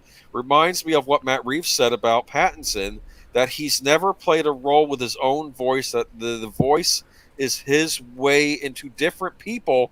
Pattinson tells me that sometimes he'll just, make something up in an interview in order to say something at all, and that it has at times come back to bite him. Yeah. For instance, comments he made years ago about not washing his hair that have followed him to this day. So for all I know, when he was saying that stuff about not working out, he was projecting a different personality that wasn't him. This is scary to me. I've heard a while back, like someone was criticizing method acting as a way of acting, because even though it gives some of these very strong performances, sometimes actors get so lost in the role that it's hard for them to come out, and they keep doing it over. There was a lot of people that speculated that about Heath Ledger and his Joker. Yeah, and that leading to where he ended up. Because I have to say, I've been picking on Patterson for the past year. I'm actually now worried for the guy. I've had a big turnaround with this, and I don't know how this movie is going to turn out. I have reservations, as you do, but this keeps going on. We could be here all night, but it's getting late. Yeah. But I don't know. I hope he is all right. Believe it or not, I will say that, and I don't know. Like he was complaining, like in his family, that his father was always the devil's advocate, always cynical, and his mom was always like very like cheerful, optimistic. And he says now he's kind of become like his dad, always being devil's advocate and always looking at the bad side of things. I'm not misquoting him here, but we have to move on. It's getting late. But yeah, it's just I don't know. Yeah. We'll know more in the coming weeks as this movie comes out. So that's all I'm going to say. Okay. All right. Sorry, this stream went on longer than we thought it would. But okay. How you doing? I'm doing good. How about yourself? Good. What do you got? Okay, first I'll do what I'm going on this week, because I think I'm earlier in the week than you. Yep. So Tuesday I will be on Mr. Matchstick's channel. We are going to be doing a rewatch of Lupin the Third. It's a Japanese animated feature special that was on Japan, kind of like basically like a TV movie, but it's well done. It's called Lupin the Third, Blood Seal of the Eternal Mermaid. It's our latest anime rewatch. The last, because we were doing a whole bunch of Lupin movies for his 50th anniversary. So it's the last one in that cycle. We'll be doing something else later on, probably in March. But Lupin the Third, Blood Seal of the Eternal Mermaid on Mr. Matstick's channel, probably around 8:30 p.m. Okay.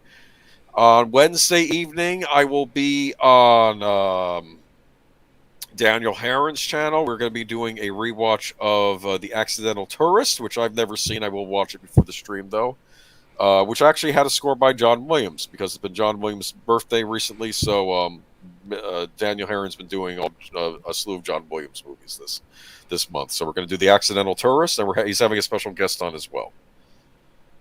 How about you? What do you got going on? Yeah, so Friday, I currently am planning to do a special 1-hour stream before my regular time, where I'm going to be guesting. I'm going to have a special guest, your Muslim uncle, where we will be sharing our respective religious backgrounds. And I'm just doing this because recently in a stream, he was very encouraging to me, as was Kamran Pasha, about a spiritual matter. And I'm like, man, the Muslims coming out to encourage the Christian.